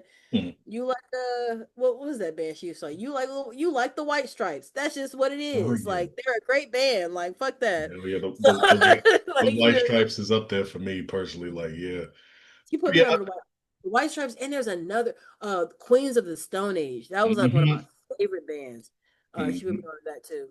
I forgot. I don't know what genre of rock that is, but that real like girthy like that big like Muse kind of does it too. Yeah.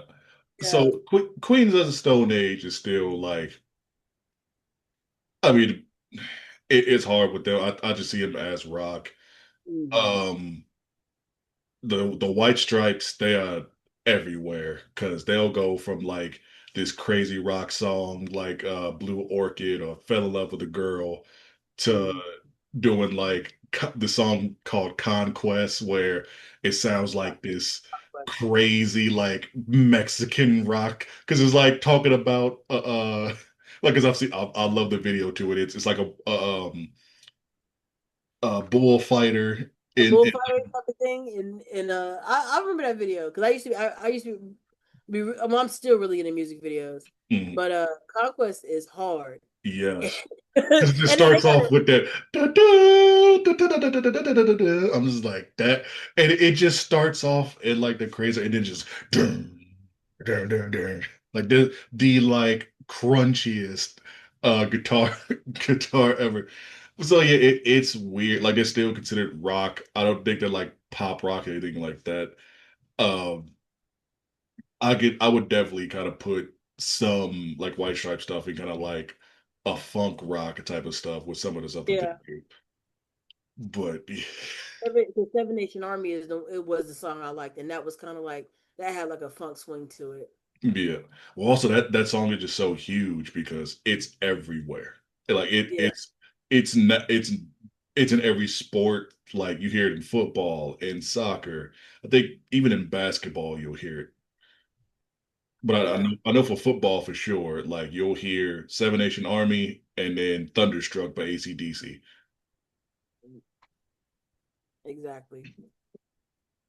But But yeah.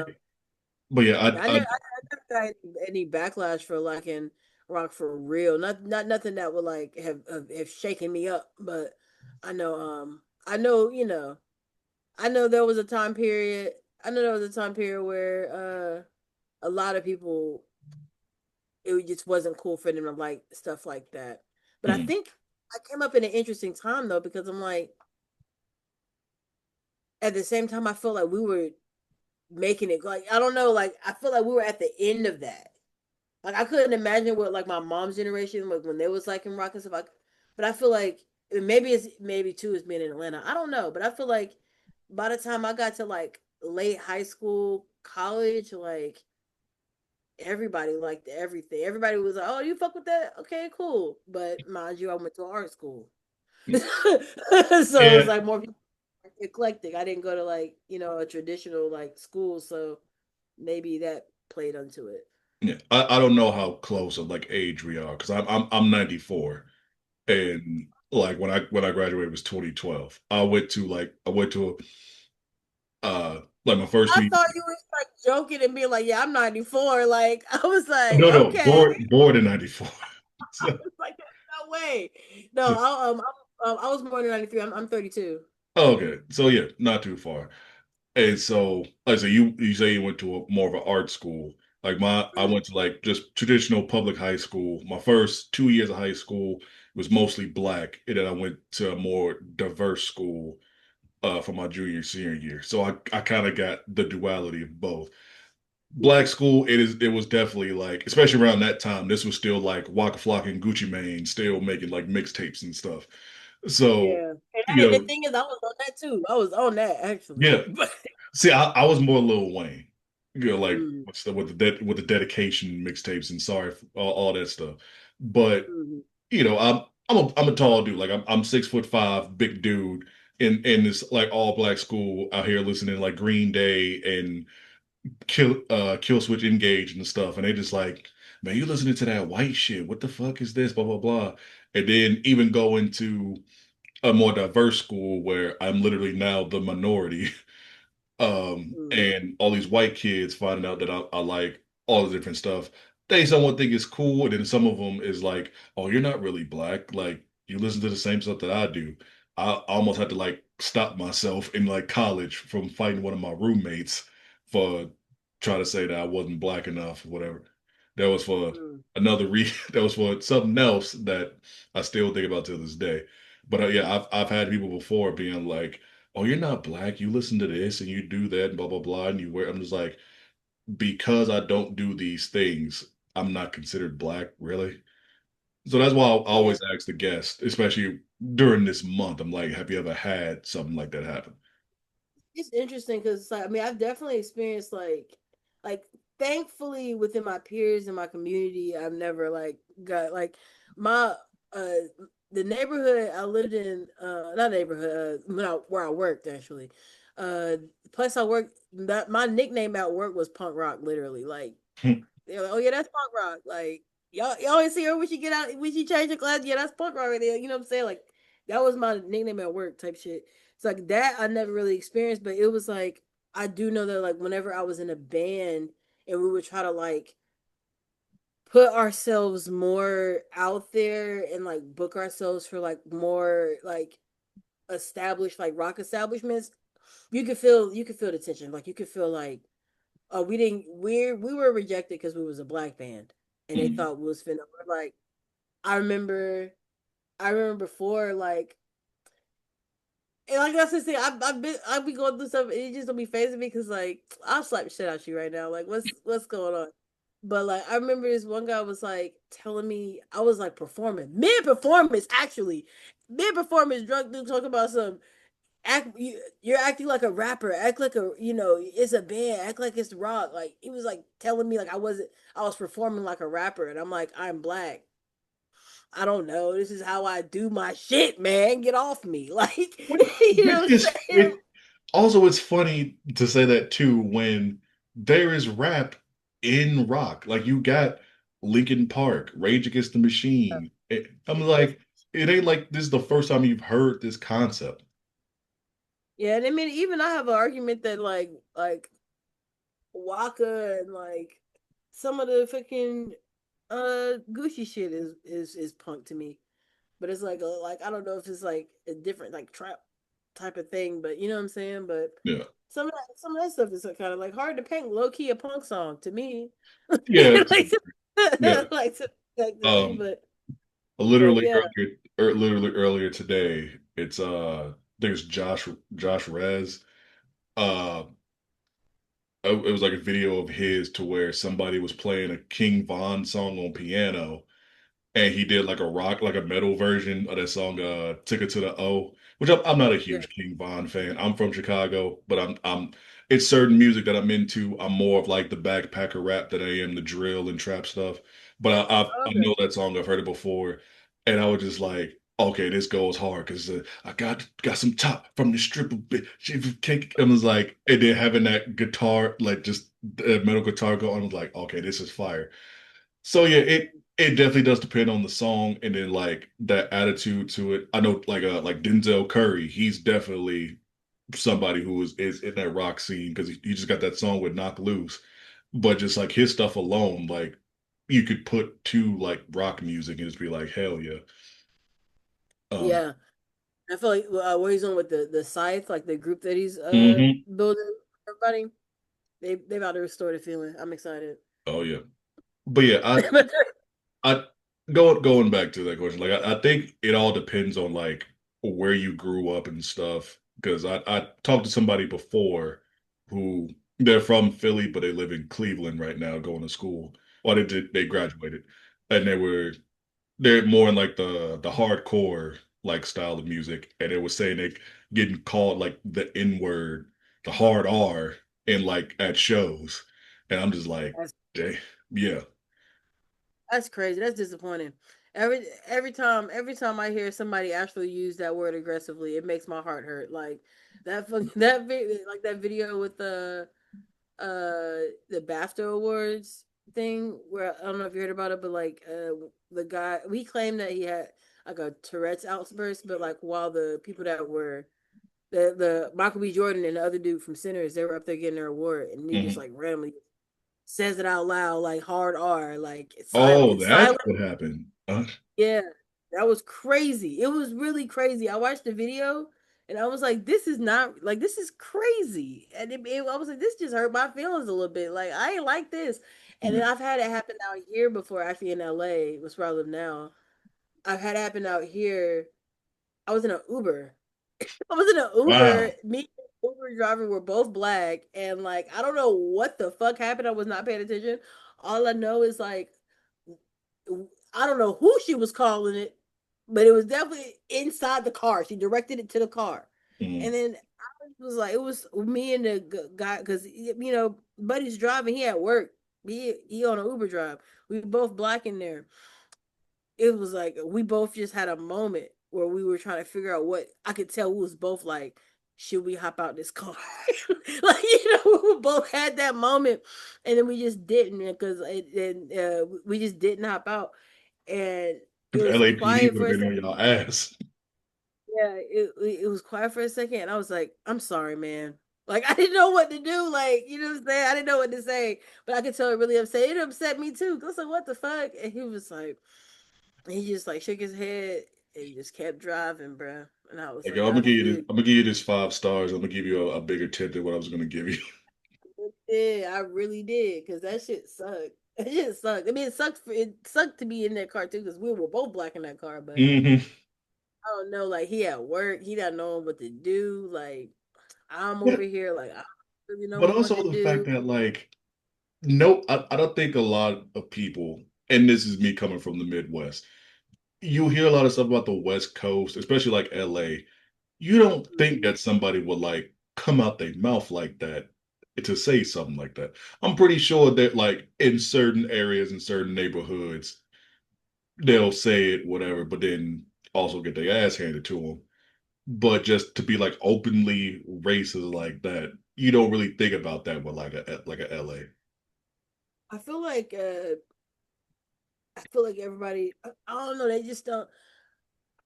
I feel like I've said before that I think in the South, because I was born in North Carolina, raised in Atlanta. I feel like in the South, since all of that is so sensitive to the South, black people back home don't play that. We just Mm, not like we're not playing that. I don't. I think the West Coast. I don't.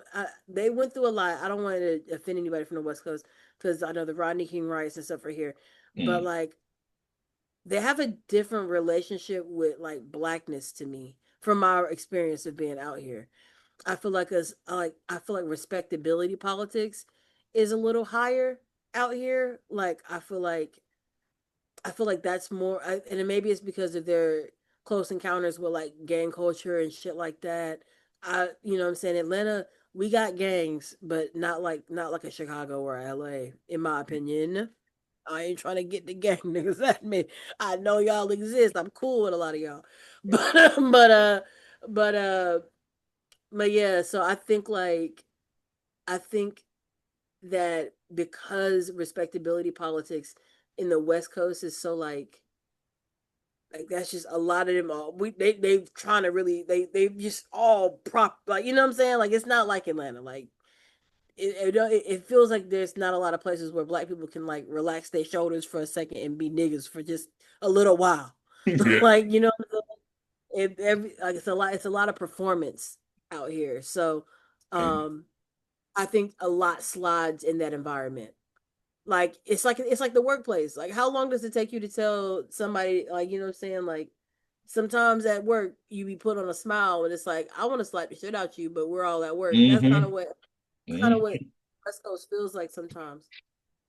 You know what I'm saying? Like it feels like they let people slide with stuff that I wouldn't really, when it comes to like racial things, that I'm like, nah, ain't no way. Y'all be letting the Hispanics say the N-word. That is crazy. Like, you know what I'm saying? Like, that's yeah, something that would never happen. Y'all, that would never happen. You know what I'm saying? It's not going. Or y'all be the white people that be doing it. Like I had to duck off one for trying to touch my hair before. Like, what are we talking about? Why are you about to pet me, sir? yeah, What is this? yeah. What is That one I don't play. The Mexican saying N words. It to me it varies because like I went to school with mostly like Hispanics and stuff, so it's like kind of grew up together, so I kind of don't mind it as much. Yeah, I mean, I ain't gonna say I feel that, but I will say like I understand there's different cultures in different places. Like I know in New York it's like that too. Texas is like that too. Mm. Atlanta, it is not. This is the PSA. This is the PSA. Atlanta, it is not. It's Oh, not going. It will happen to you. It'll happen to you right there. It'll happen to you right there. oh But yeah, it's just different. But I also think it's because of how strong black culture is in Atlanta, like, or was. I ain't been there. I haven't really spent time back home like I like to. But where every time I check in, it seemed like the city's still the city for the most part. yeah. Still having them fights at Waffle House. It's still going.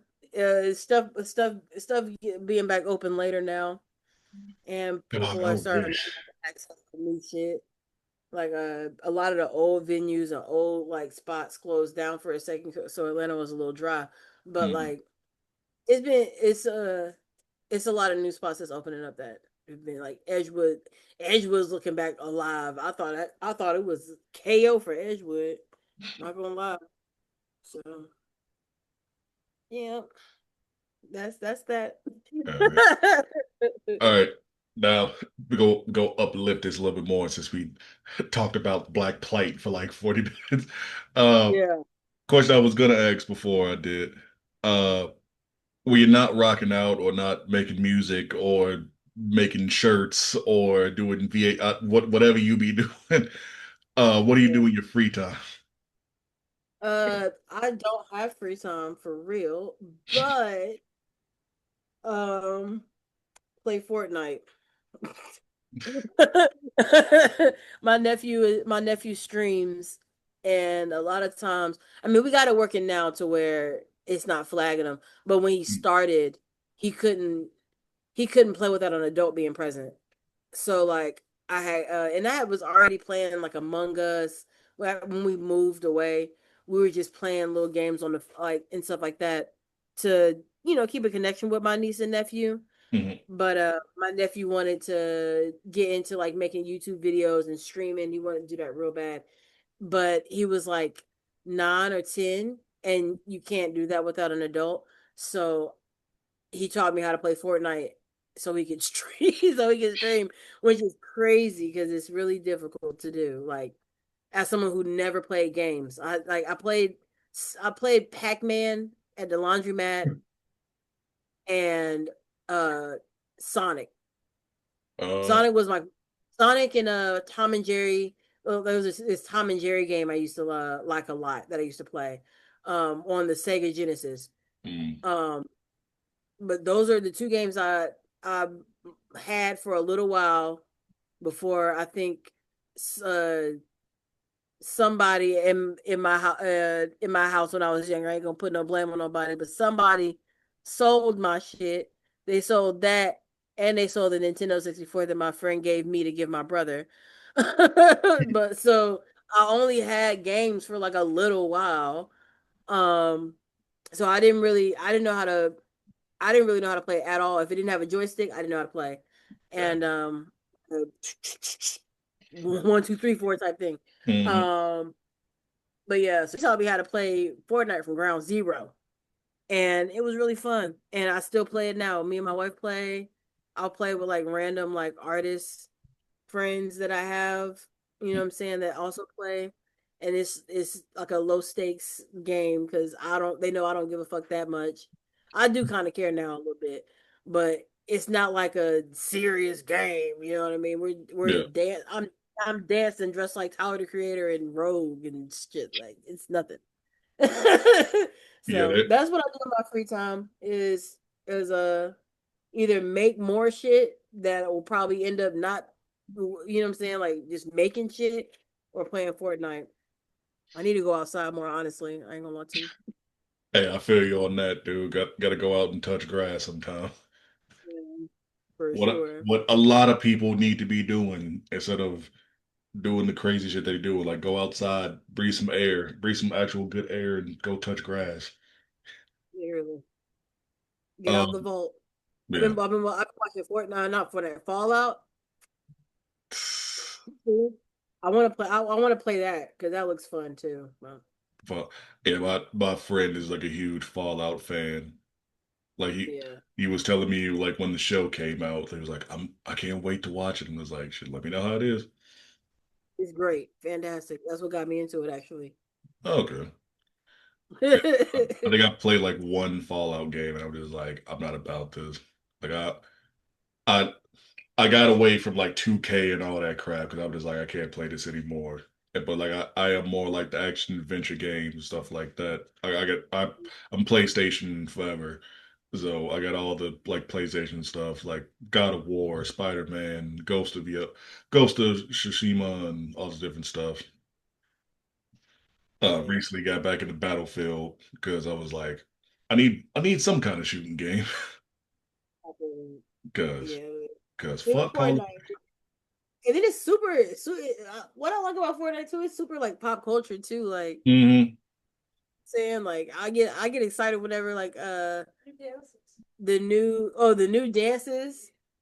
The and then mm. like finding an artist, finding a song like before it gets big, and then seeing it get all the way to Fortnite, one cannot express that feeling. Like like you know what I'm saying? Like seeing the YK Nice song on like the YK Nice sound on TikTok and all of that, like become a dance. I was like, I know that's right. That's fine.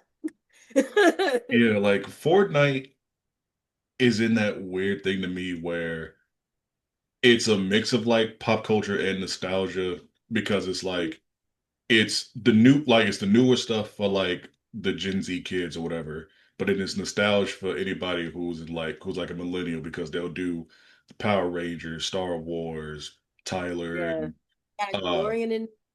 They got they I remember whenever the South Park one came in there, me and my hmm, nephew and my wife we all got like different South Park characters. I got Towel, my pet, like it's girl, crazy. you bring a towel. And then I was like, when South Park got there, I was like, what they gonna do? Because there's a lot of stuff like that's kind of crazy to have on a kids game, but at the same time, like I was watching some crazy shit as a kid too. Yeah. I got the Beavis and Butthead little couch emote. Like I got all you can. My age clearly shows in my Fortnite locker. They're selling to me. If Yeah, I could buy that, basically. I would. Yeah, I think Fortnite is coming more to like millennials, but then like, and I've never played this game, but like Roblox is more for like the Gen Z, Gen Alpha kids. Because I Mm. hear so many like little kids talking about Roblox, and I'm just like, what the hell is this? And it just looks like Minecraft. Yeah, my nephew likes Roblox too. If he can't, usually like so, Fortnite is his main streaming game. He's a how old is he right now? 12? Yeah, he's like 12, turning 13. And oh no, he just turned 12, so he turns 13 next year. And he plays Roblox too, but only whenever he can't play his PlayStation. Mm, And but Roblox is crazy. He's now done this thing where he'll ask me to come on stream and he'll like get me to like react to the craziness that's on there just because like they did like he played like a never have I ever game. I was a little nervous at first. I was like, what is this? Oh, not never have I ever, but would you rather? I was mm, like, you told a line with that one. But it yeah, was like some would you rather like banana hands or banana arms, and then you pick, would you vote with everybody in the room, and then you see, you know what I'm saying?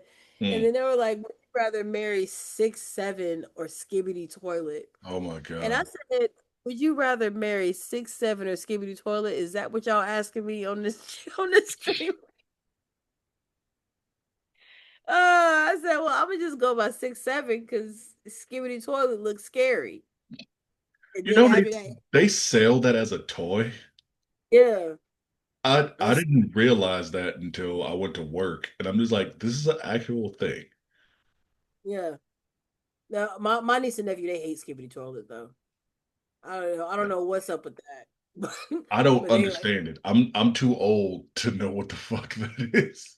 I don't have kids to be like, what is this about? yeah, that'll do it too. Cause I'm pretty like my niece and nephew call us. They stay with us for the summer. They call us all the time, so we're really close to them. And my nephew's 12 and my niece is 13. So we get all the updates. We still gotta plug for the updates. Hmm. You know what I'm What? saying? Like some stuff he be saying, or my younger brother too. He's like he's 21 or 22. 21. 22? 22. He's 22.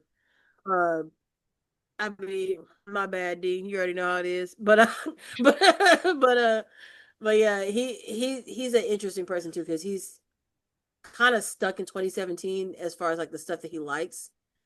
But not 2017, 2016. But the stuff that he puts me onto, like the new stuff now, it's just like stupid shit. Like he's in his stupid shit era. Like Hmm. he likes that he likes Miles and shit like that. Oh my God. Oh, It's a whole group of I people that can't listen stand that dude. I can't to stand him. hit the seal, hit the that I shit is can't. crazy I to me. swear to God, I I was like, can't stand. I feel like I would have probably listened to some shit like that too in high school. That shit would have been funny as fuck to me in No, high school. I know who I was. I know I was a dumbass when I was like I was definitely like no. a Beavis and Butthead type of kid. So I know that would have been funny to me. But See, he even in high school, I would not listen to that dude because, like, when Bass God came out or whatever his name was, I couldn't listen to him or like Ice. oh I was skating the base guy. Like that was just yeah, I was definitely like a dumbass, but like, Like, but I I was couldn't do. a jackass type of kid. So like but we were skating to like Bass God, Gucci Man, and like random stuff we found on YouTube and shit. But Yeah. or rock, we would always have that one like solid line you'd put to a good rock song. But Mhm. yeah, Bass God. That was always the funny clips in the middle. Like we would always do some stupid shit, Yeah, I go to couldn't. McDonald's, make the that crazy sandwich. They got a bunch like you get all the sandwiches and then make a big sandwich and then Yeah, put all the drinks. That's the kind of kid I was. That's who I was. I was that person, bro. no, I couldn't do Bass God, and I know that's not his name. It's what I can't think of his name right now, but I couldn't do him. About Lil B. Huh? So you couldn't do Lil B. Could you do Soldier? Yeah, Lil Could you do B. Big Soldier? Yeah. Not real. I could do some Soldier Boy, but not a lot. Um, Yeah. I Because could every I couldn't do Ice yeah. JJ Fish because I'm just like, what the I hell is this? okay. I'll draw my line there. IJJ Fish genuinely was not that funny to me, but I feel like I No. didn't. I feel like I did. Maybe I didn't hear the right one, but Mm, but it was funny to me. Like it was a funny moment whenever he got on the Lord Squad show, and then I Yep, made the song yep. together. That was a funny moment, but like people would think I said your fish was so funny, and I was just like, It's like something ain't no, right. Something won't right with that. I ain't know, like, oh no, something won't right. Something did not. It didn't hit the same. But then Miles' character, he's funny to me, but bump in the car funny or absolutely not. no. My brother be listening to him in the car, like it be coming Mm-mm. up on shuffle. He'll just be laughing and then just like turn up in the car and be like, I'm feeling I that. I I've feel heard I've I've heard one full song, I think, from him. And then I've heard like little snippets of stuff and I'd like hurried up and got away from it. But the one song I heard was that stupid song Hong Kong. Where he's like, ah, blah, blah, blah, blah, blah, blah, blah, Hong Kong. I'm just like, what the fuck is this? But I think Honey Bun. There's one called the one I heard was Honey Bun. It was the one yeah, that Doja Cat reacted to.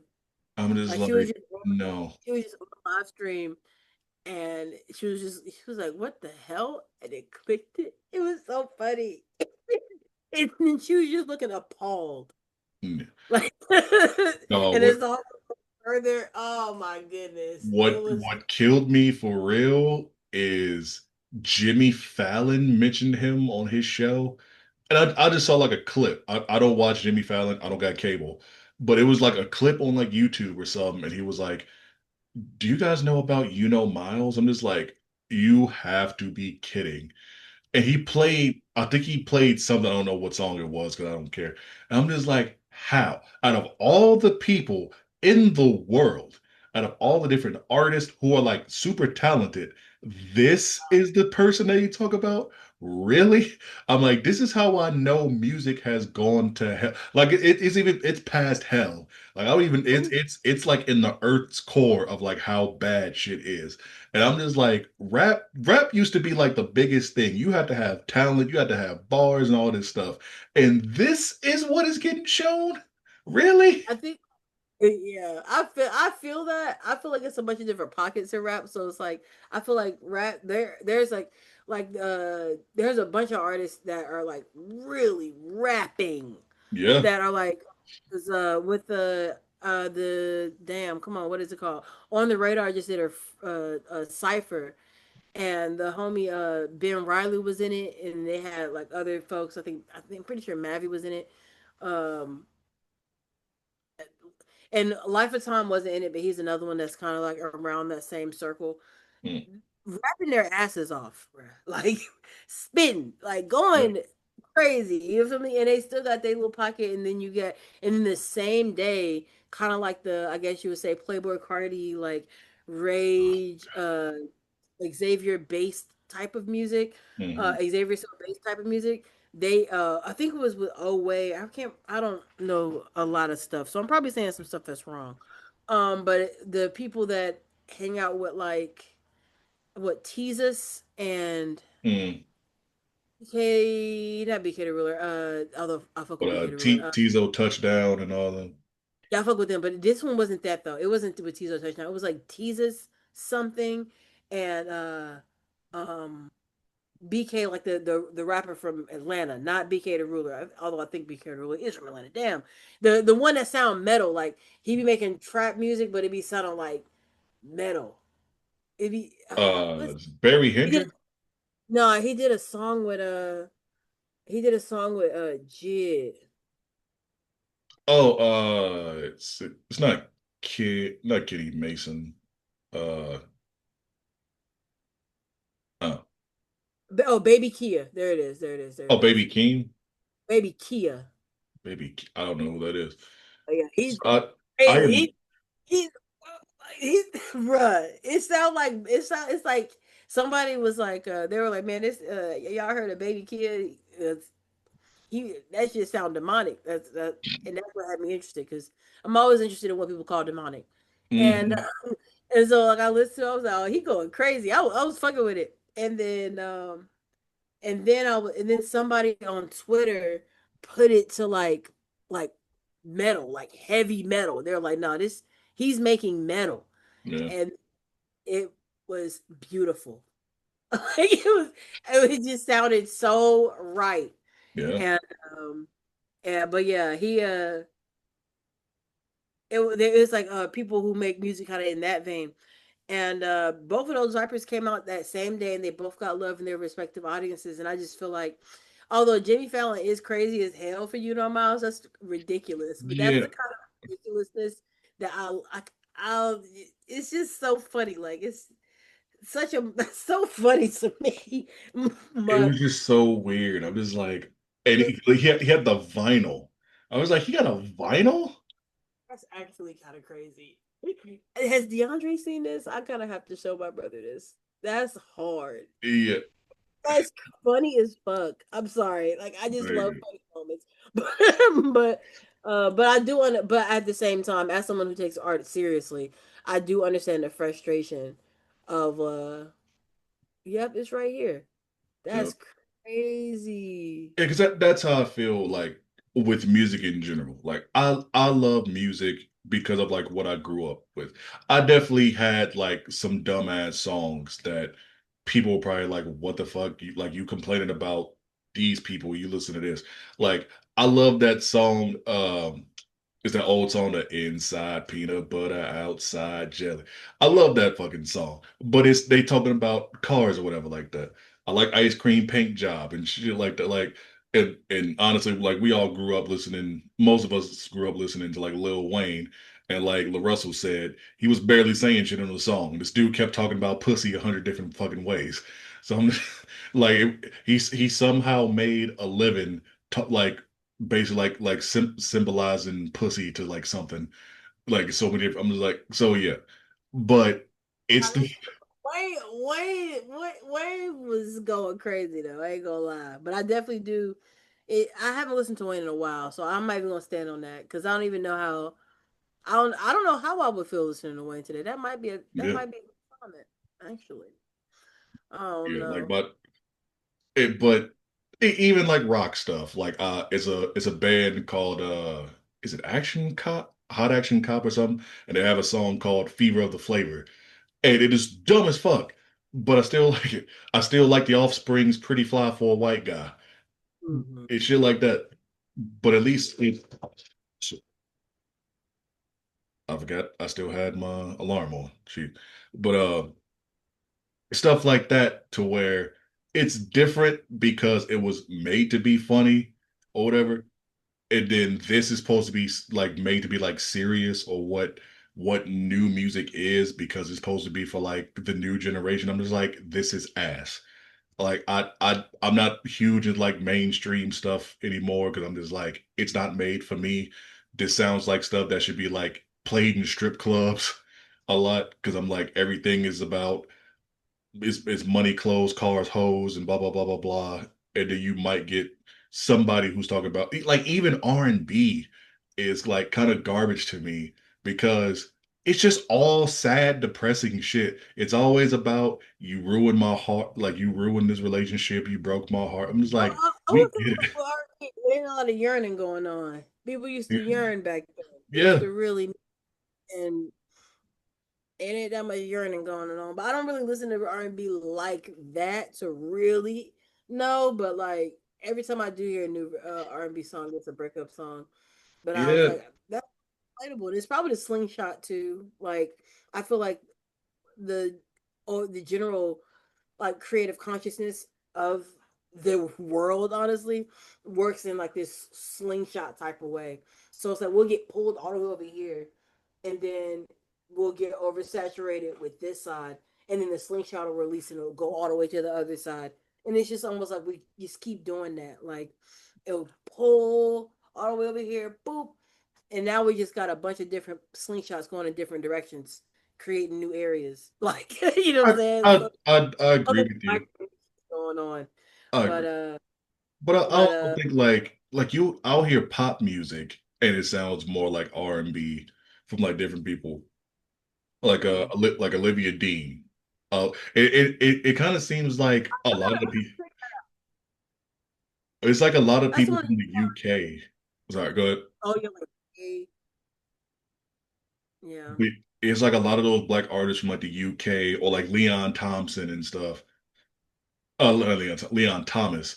who are like representing for like what R&B and then like stuff is like Anderson Paak, Bruno Mars, whatever, and they still kind of like genre bend too because Anderson Paak and Bruno Mars they'll do like funk, soul, disco type of stuff, but it's just like when you hear certain stuff, I'm just like this is not what it was like what it seems like, and I know it's us getting older and it's not like a lot of stuff doesn't pertain to us, but I'm just like, Jesus, like I want it like I like the fact it's more like women being played on radio. Love that. I just wish it was more context to it instead of just take his money, I'm gonna fuck him and all this other shit like that, or getting pregnant and all this stuff. And same with dudes. I'm tired of hearing, oh, I got a bunch of girls at my place, I got this and that. But I'm like, the shit's been done before. Yeah, but I do. I think too though. Like I said, well, I wouldn't really know what's being played on the radio because I don't listen to radio like that. I Mm, like a lot of the way I get music is like YouTube. So I think that and TikTok too. Shout out TikTok, but like really YouTube. yeah, As of recent, I've been like making a point to get more music from Instagram, well, YouTube and Twitter. Actually, there it is. I get most of my music from YouTube and Twitter, and because I get a lot of stuff from like YouTube, a lot of the music I listen to is like DIY artists, indie artists, because like we're making more music videos. I feel yeah, like so, um, and so since I have like a playlist full of music videos and stuff, and I just work really hard to I work really hard to keep some kind of control over my algorithm. Like I'm very picky about what I look up on it and like what I watch all the way through or what I signal that I like. Like mm, I'm very picky about that on YouTube. And and YouTube's been like my primary source of entertainment. Like if they ever charge yeah, us to use like if they ever take the free option away from YouTube, I'm done for. Like that's my primary source of information or entertainment. But because of that, I don't know. I'm able to kind of like I don't know. I see a lot of unique, interesting art, but I will also say I'm a huge fan of like Dadaism and like absurdity and absurdism and surrealism. I listen to and watch a lot of saying you watch a lot of strange shit now can go either way. A lot of strange artistic shit or like sometimes I like something that I I know no one else will like but me. Like I know I know I'm the one in the room enjoying this. mm, But so so I think it leads me to a different way to where it's like yeah like whenever I hear like music from like future generations, I don't have the same like adverse effect because like I'm not listening to the mainstream. Like you know what I'm saying? Like yeah, I'm not being like programmed to listen to like a couple of songs. And then it makes me appreciate when I do hear those songs. Like I appreciate a good little thought bop. Now I'm not trying to really like sometimes the overly freaked out stuff in anybody's music, I'm like, you got it. yeah, I just don't I'm just not that type of you know what I'm saying? That's honestly why I was never really in R&B. Like I'm not trying to slowly hear about you having sex, bro. I'm sorry. Like I'm yeah. not trying to slowly like hear that. But Well, like yeah. to me, I think there's like a lot of music out there that's like a bunch of different types of stuff, like a bunch of shit. yeah, I feel. I think with me because of I kind of have to be like the best of both worlds to where because of what I do, I kind of have to see what's in the zeitgeist and all that stuff, like what's popular, even though I hate it. But then also I build the stuff that I like through YouTube, stuff that I find on Instagram, where just like for this show, I try to find a lot of people who are independent or who I think are like really good and like really talented and try to get them on the show, play their music on my show, and hope people like enjoy it too. Because I'm like, I like it. I want to see them strive. I've seen a lot of people who've been on my show doing a lot more stuff, like hustling, doing big things, and that's what I love to see. Like I love and also just connecting with people. But like the mainstream stuff, I'm just like. I feel like I'm just really out of it. There's stuff that I do like JID clip. Like last year was like for me a really big musical year because of all the albums that came out. But for a lot of things like mainstream, I could go without. I don't really listen to the radio.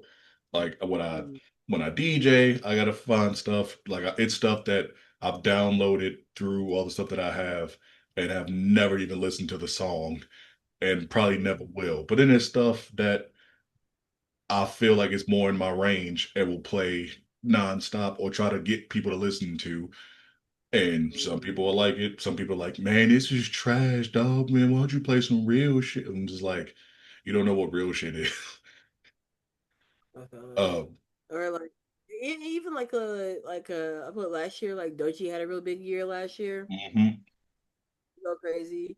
Dochi and Doja are Dochi and Doja. Look at that. I hope they're going to tour or something. But Dochi and Doja Cat, those they like I really I artistically speaking, I really fuck with on that sense of stuff like on that side of artistry. Mm, I like it, but I also Lotto don't miss to me. Lotto don't miss. Cardi barely miss either. She barely miss. Sometimes she be getting them air balls, but like Cardi barely miss either. I think there's a time and a place. You know what I'm saying for everything, yeah. and then I have like, but I definitely feel you as like, because I used to DJ for like a hot second, in college. I did like probably like 4 parties, and then I was like, yeah, y'all got it. I'm not into this. I think the mix thing I could do though, because I used to just make mixes at home for fun. Like Yeah. you know what I'm saying, so much for fun. So I definitely feel you. I think the unfortunate thing about being a DJ right now, well, I mean, I can't speak for right now actually, but I feel like for a long time, the unfortunate part about being a DJ is there was a time period where I feel like the plot was lost because we used to break records. We used to like oh, like I really like this music. I'm gonna go spread the word, and the DJ was used as a way to spread the word for like new music, new underground stuff, new scenes going on. You know what I'm saying? That was what the DJ was for. But like I feel like we eventually lost the plot somewhere, and it became like let me just play what everybody want to hear, and not necessarily about breaking a record. And then now I feel like from the couple of DJ things I've been to recently, I feel like I don't know the TikTokification of DJing is interesting because it's made Mhm. for some really cool stuff, but damn that sync button. Because you know Yeah. what I'm saying? Damn, I damn, feel. everybody figured out how to use that sync button. I think that. Everybody figured out how to put two completely different songs with a BPM, put it together, boom, Mhm. and it's made it's made it more about like, oh, look at this jarring rap song on top of this uh Paramore song, or listen to this I'm about to turn this gospel song into and it's become more about like shock value than like, oh damn, what is this? That's what DJing is supposed to be. It's Yeah. supposed to be, oh damn, what is this? Not like constant like now I feel like when I listen to a DJ mix, I'm on a fucking roller coaster. Like it's just like, oh wow, like, oh now I'm hearing it, you know what I'm saying? Like it's shock value. But I when I was playing with DJ for a little while, I like for it to tell a story. Like I would say I like for songs to talk to each other. So it's like if this song is about this, I would try to find a next song that matched the blend well, but also would like talk to the previous song and like extend, the meaning. And then it's almost like we're like telling a story through like songs, like kind of like a puzzle thing. Yeah. But that's why DJing was fun to me. I should make a mix. This got me wanting to make a mix. I don't know what I need to focus on editing. Actually, I do have to ask when we're going to wrap up though, because I do have to get to editing. I love it. Uh, I got like maybe I got a couple more questions that we're good to. So okay. we've been talking and just having a good time. Like we just having a conversation more than an interview. I would say this real quick and then I'll try to like get these next questions out and then get you out of here. I will say like with the DJ and stuff, I do feel like I think COVID has a big deal with it, with the pandemic, because, and then also the fact that, like we talked about earlier, we basically have all the music in our pocket. Like we got Spotify, we got this and that, blah blah blah, to where it's instant gratification. If you want a Mhm. song, you can look for it. I'm someone to where like when I'm behind the booth, I want people to dance. I try to find stuff that it's a thing to where they say two songs for the crowd, and then one song for you that you think the crowd will like. I think right now it's a lot of people who they kind of rely on requests from people, which I personally hate requests. Like unless it's something that fits the mood of the night, which most of the times it's just, oh hey, can you play Sexy Red? Can you play Bad Bunny? Can you play? I'm just like, oh my God. And sometimes I will, sometimes I won't play because I'm just like, this ain't the time for this shit. But yeah, and then like you said, the shock value stuff for sure. It's people trying to get clout on social media and try to go viral and all that stuff for sure. So I definitely agree with you. But it is a thing to where it's just like the DJ is not like disrespected. We're seen more as like a jukebox than entertainment. That's Um, true. but that's me. Now let me get off my soapbox. Um, if you could collaborate with anyone, who would it be? Um, I thought about this. Beyonce, just off top. Just is off top. You know what I'm saying? You're trying to go up, make something fine. And then I really like, I really like BK the Ruler. Hmm, I think although our styles are like not the same, I feel like it would be really fun to make something with her. Cause I feel like when I hear her music, it just sounds like a she has like a very free spirit energy about her that I feel like would be really fun to work with. And then um Jid, honestly. yeah. So like I feel like I feel like there's a certain thing that Jid understands in his music that I feel like I also understand, and I don't know how to really explain it. It's like one of those nonverbal things that I feel like we both kind of get see, hear, and get. And I feel like I feel like if we work together, it would be like really dope because I also know that he's like a film, he's really into film, and he's really into like genre bending stuff too, but still anchored in like rap, and then Hmm, he he's from like the area like I I'm not from the east side, but like I spent a lot of time on the east side and I lived there for a while. My brother went to high school at MLK, like you know what I'm saying? Like um I'm just as much east side as I am north side for real. yeah, And and so I think like we both kind of come from like the same area. Well, like, I don't know. Like when I hear this shit, it's just like I get it immediately, and I feel like we both get it. And I don't know. I feel like that one I'd be really excited to work with. So like Beyonce because she is a curated genius. I feel like we both have like an eye for curation that's like next level. And I feel like if I were given the opportunity, I would like we would make something crazy. And then BK is just a free spirit fellow. We make some crazy experimental stuff, and then I feel like me and Jit speak the same language.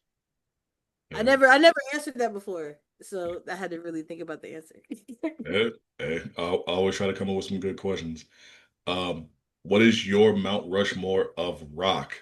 Now, I can switch this to where it's just Mount Rushmore of music. I know some people that say it's a little bit harder, or it could just be rock.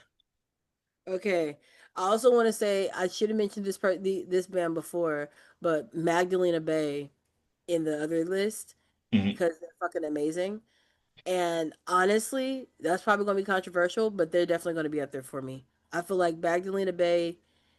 If you haven't checked out them as a band, they're perfect to me. I like they're perfect to me. And then I'm gonna have to go with Jimi Hendrix up there.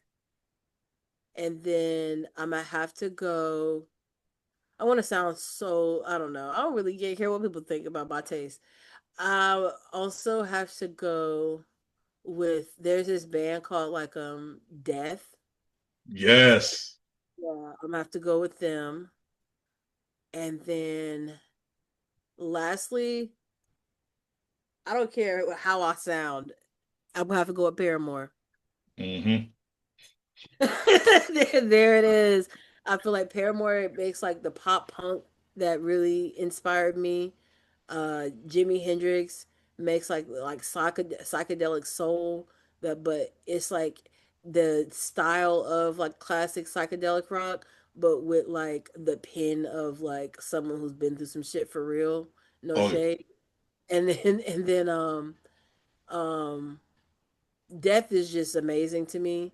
Like I remember I learned about that band a long time ago, and then it's just like the gritty, like the darkness of the the darkness, but like I don't know.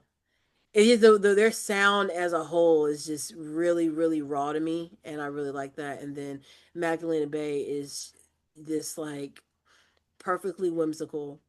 I would say like I know there it's a white band, so it's like I don't really like comparing white bands to because you know what I'm saying. But if anything, they kind of remind me a little bit of like Parliament, and like I grew hmm. up listening to Parliament, but it's like a very like white version. It's like Parliament and Tame Parliament and Tame Impala. Impala like put together.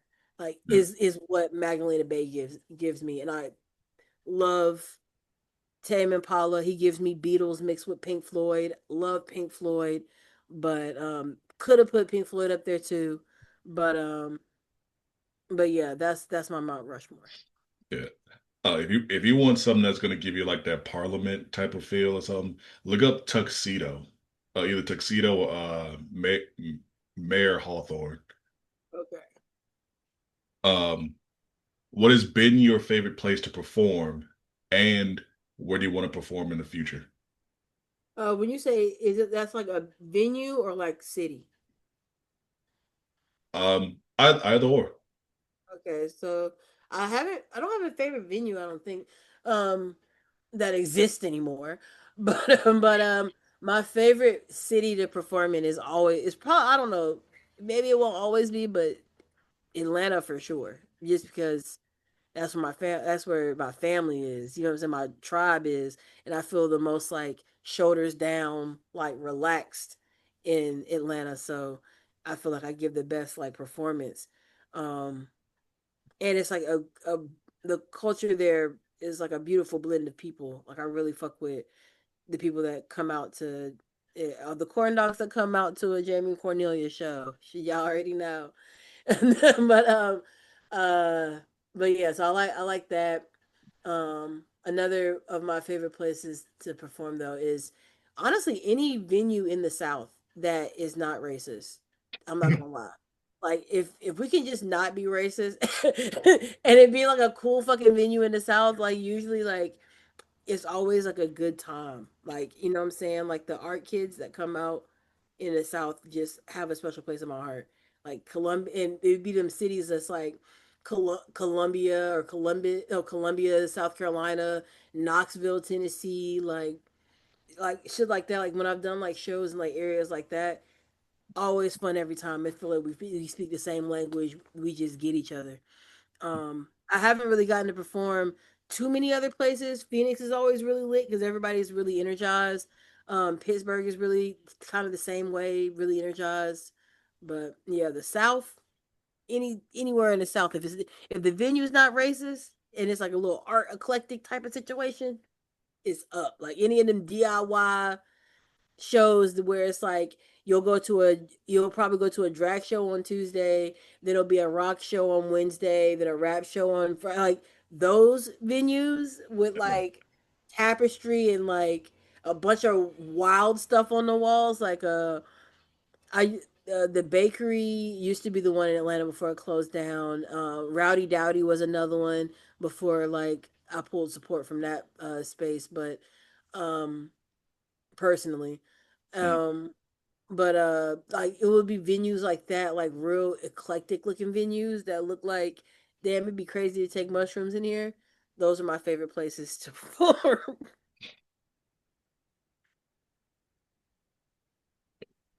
And then, like I said, what's a place that you would want to perform at in the future? Oh, in the future. Uh, Probably like any type of like the Africa type of situation. Hmm, My homie is from Gambia. He goes to Gambia a lot, and he brought like some of my friends out to Gambia, and they performed out there, hmm, and it was just such a beautiful like it was such a beautiful moment. You know what I'm saying?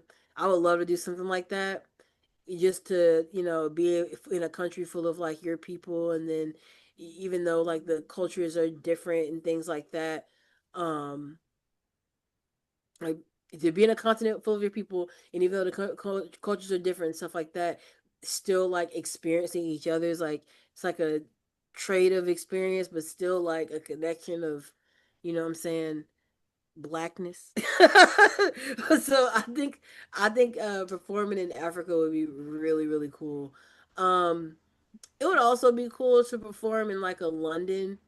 I heard that like the type of music I make would do well in London. A lot of people tell me that. So like London, I heard Paris was cool too, but I don't speak French that good. I know a hmm. little bit, not that much. Like Paris and France would be cool too, but Africa I feel like would be lit. They be going to, and they be lit. I be seeing the stories and shit from when my homeboy be going to Gambia and stuff. They be going up. They go out there, they be like doing they dances and stuff to it. Yeah, they go crazy. They go crazy. They dance for real. That's what Hmm. my boy Sako was telling me about. It was like when they party for real. Like they're really enjoying themselves. And I'm like, yeah, that's what's up. Yeah. I feel like with this next question, like it's already been answered, but what's something people wouldn't expect about you? That I used to be in pageants growing up. I think that's like every time I tell somebody that, they're like, "What?" Like my last pageant was my junior year of high school, I What believe. kind of pageant? Like beauty pageants. Oh, wow. Yeah. I can put it together if I need to. But yeah, this is a choice. I can put it together if I need to, but yeah, I was in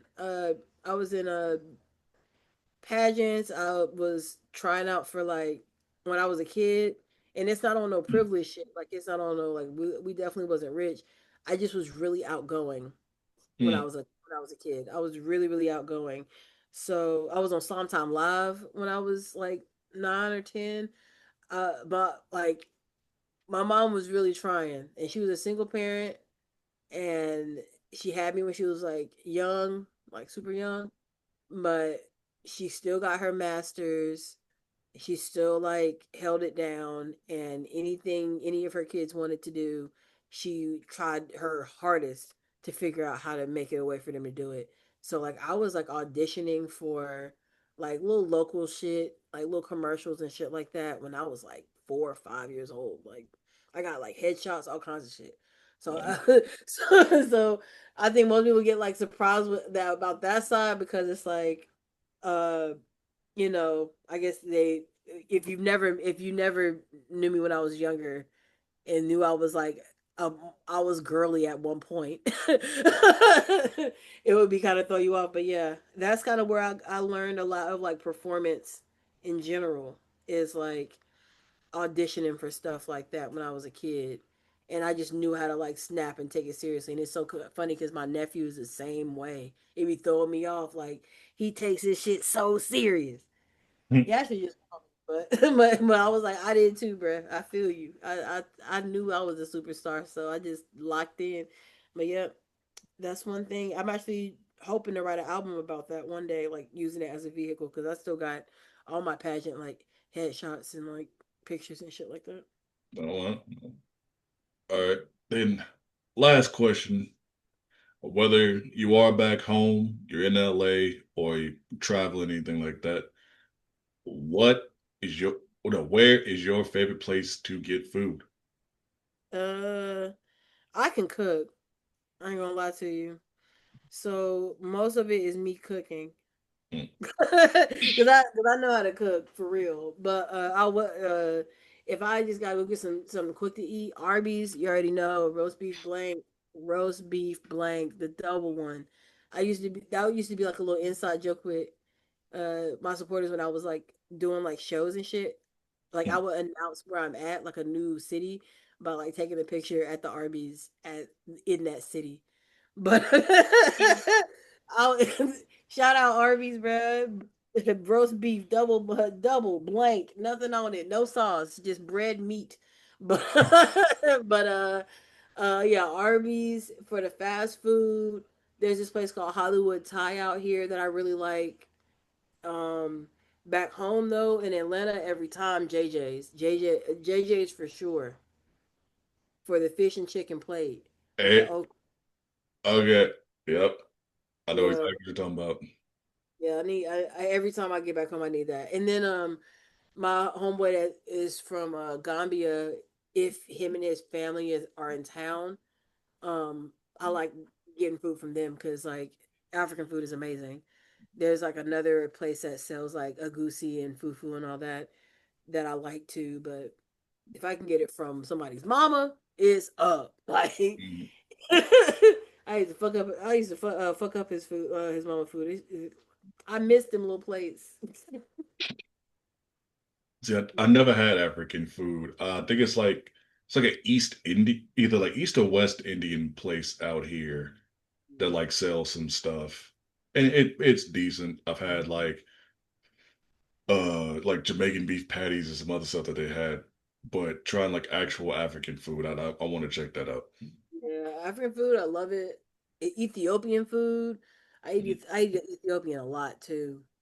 Um, Damn, I'm also doing Ramadan right now, so I'm like, Uh, so I'm like now I was like, all right, I'm gonna stop talking about food now because I'm getting a little hungry. But yeah, because you can't eat anything while the sun's up, so you got like a while. It ain't like here where it's already dark. exactly, exactly. But it's been clearing. I like it. Only thing I mean, I should. Only thing I'm not cutting out is smoking. My other homies, they do it every year. They cut out smoking. I'm like, nah, I can't do that. But but other stuff, I ain't been drinking water. Been until the sun go down, drinking water and tea, praying a lot. I'm doing everything else. Hell yeah. Well, this has been a fun conversation. It's been more of a conversation than an actual interview. But if you want to plug your socials, let people know where they can find you. I'm Jamie Cornelia everywhere. Jamee, no eyes, no eyes. So Jamee Cornelia, and I'll spell that Cornelia. I got an album out called Harvest. It's a little mix of everything. It's got some like I guess you would say like pop punk, some kind of like rock stuff on there, some like funk stuff on there, some pop stuff on there, rap stuff on there. I get my little theatric singing on there too. You know what I'm saying? Like a little bit of this, a little bit of that. Um, so if you like rock and genre mixing music, you might really fuck with that album. And what was I gonna say? Also, my brand is called Science Fair or the Science Fair Company. You can check out harvesthub.tech or jamiesworld.fun, and all my stuff will be on there. Hell yeah, go check out, go support, do whatever you need to do. You can find me on Instagram at djaxxyn.tmd. That's DJAXXYN.tmd, short for the Midnight Drive. And that's all you really need to find me on, because I'm not trying to be on every single thing. I know I should probably get TikTok, but I'm not doing, especially what they just changed up stuff. So no. All Yeah. right, Jamie, it was great talking to you. Definitely got to get you on again. And hey, if you're in Atlanta and I'm in Atlanta, we can hang out. Or if I ever decide to go more West Coast, go check out some stuff. Oh, for sure. I'm actually planning my birthday party for April, so I'll let you know when I'm out there and all that. Yeah. All right, and I with that, the show. Thank you for having me, man. hey, no problem. Yeah, I gotta have you on again. But with that, we out. Mm.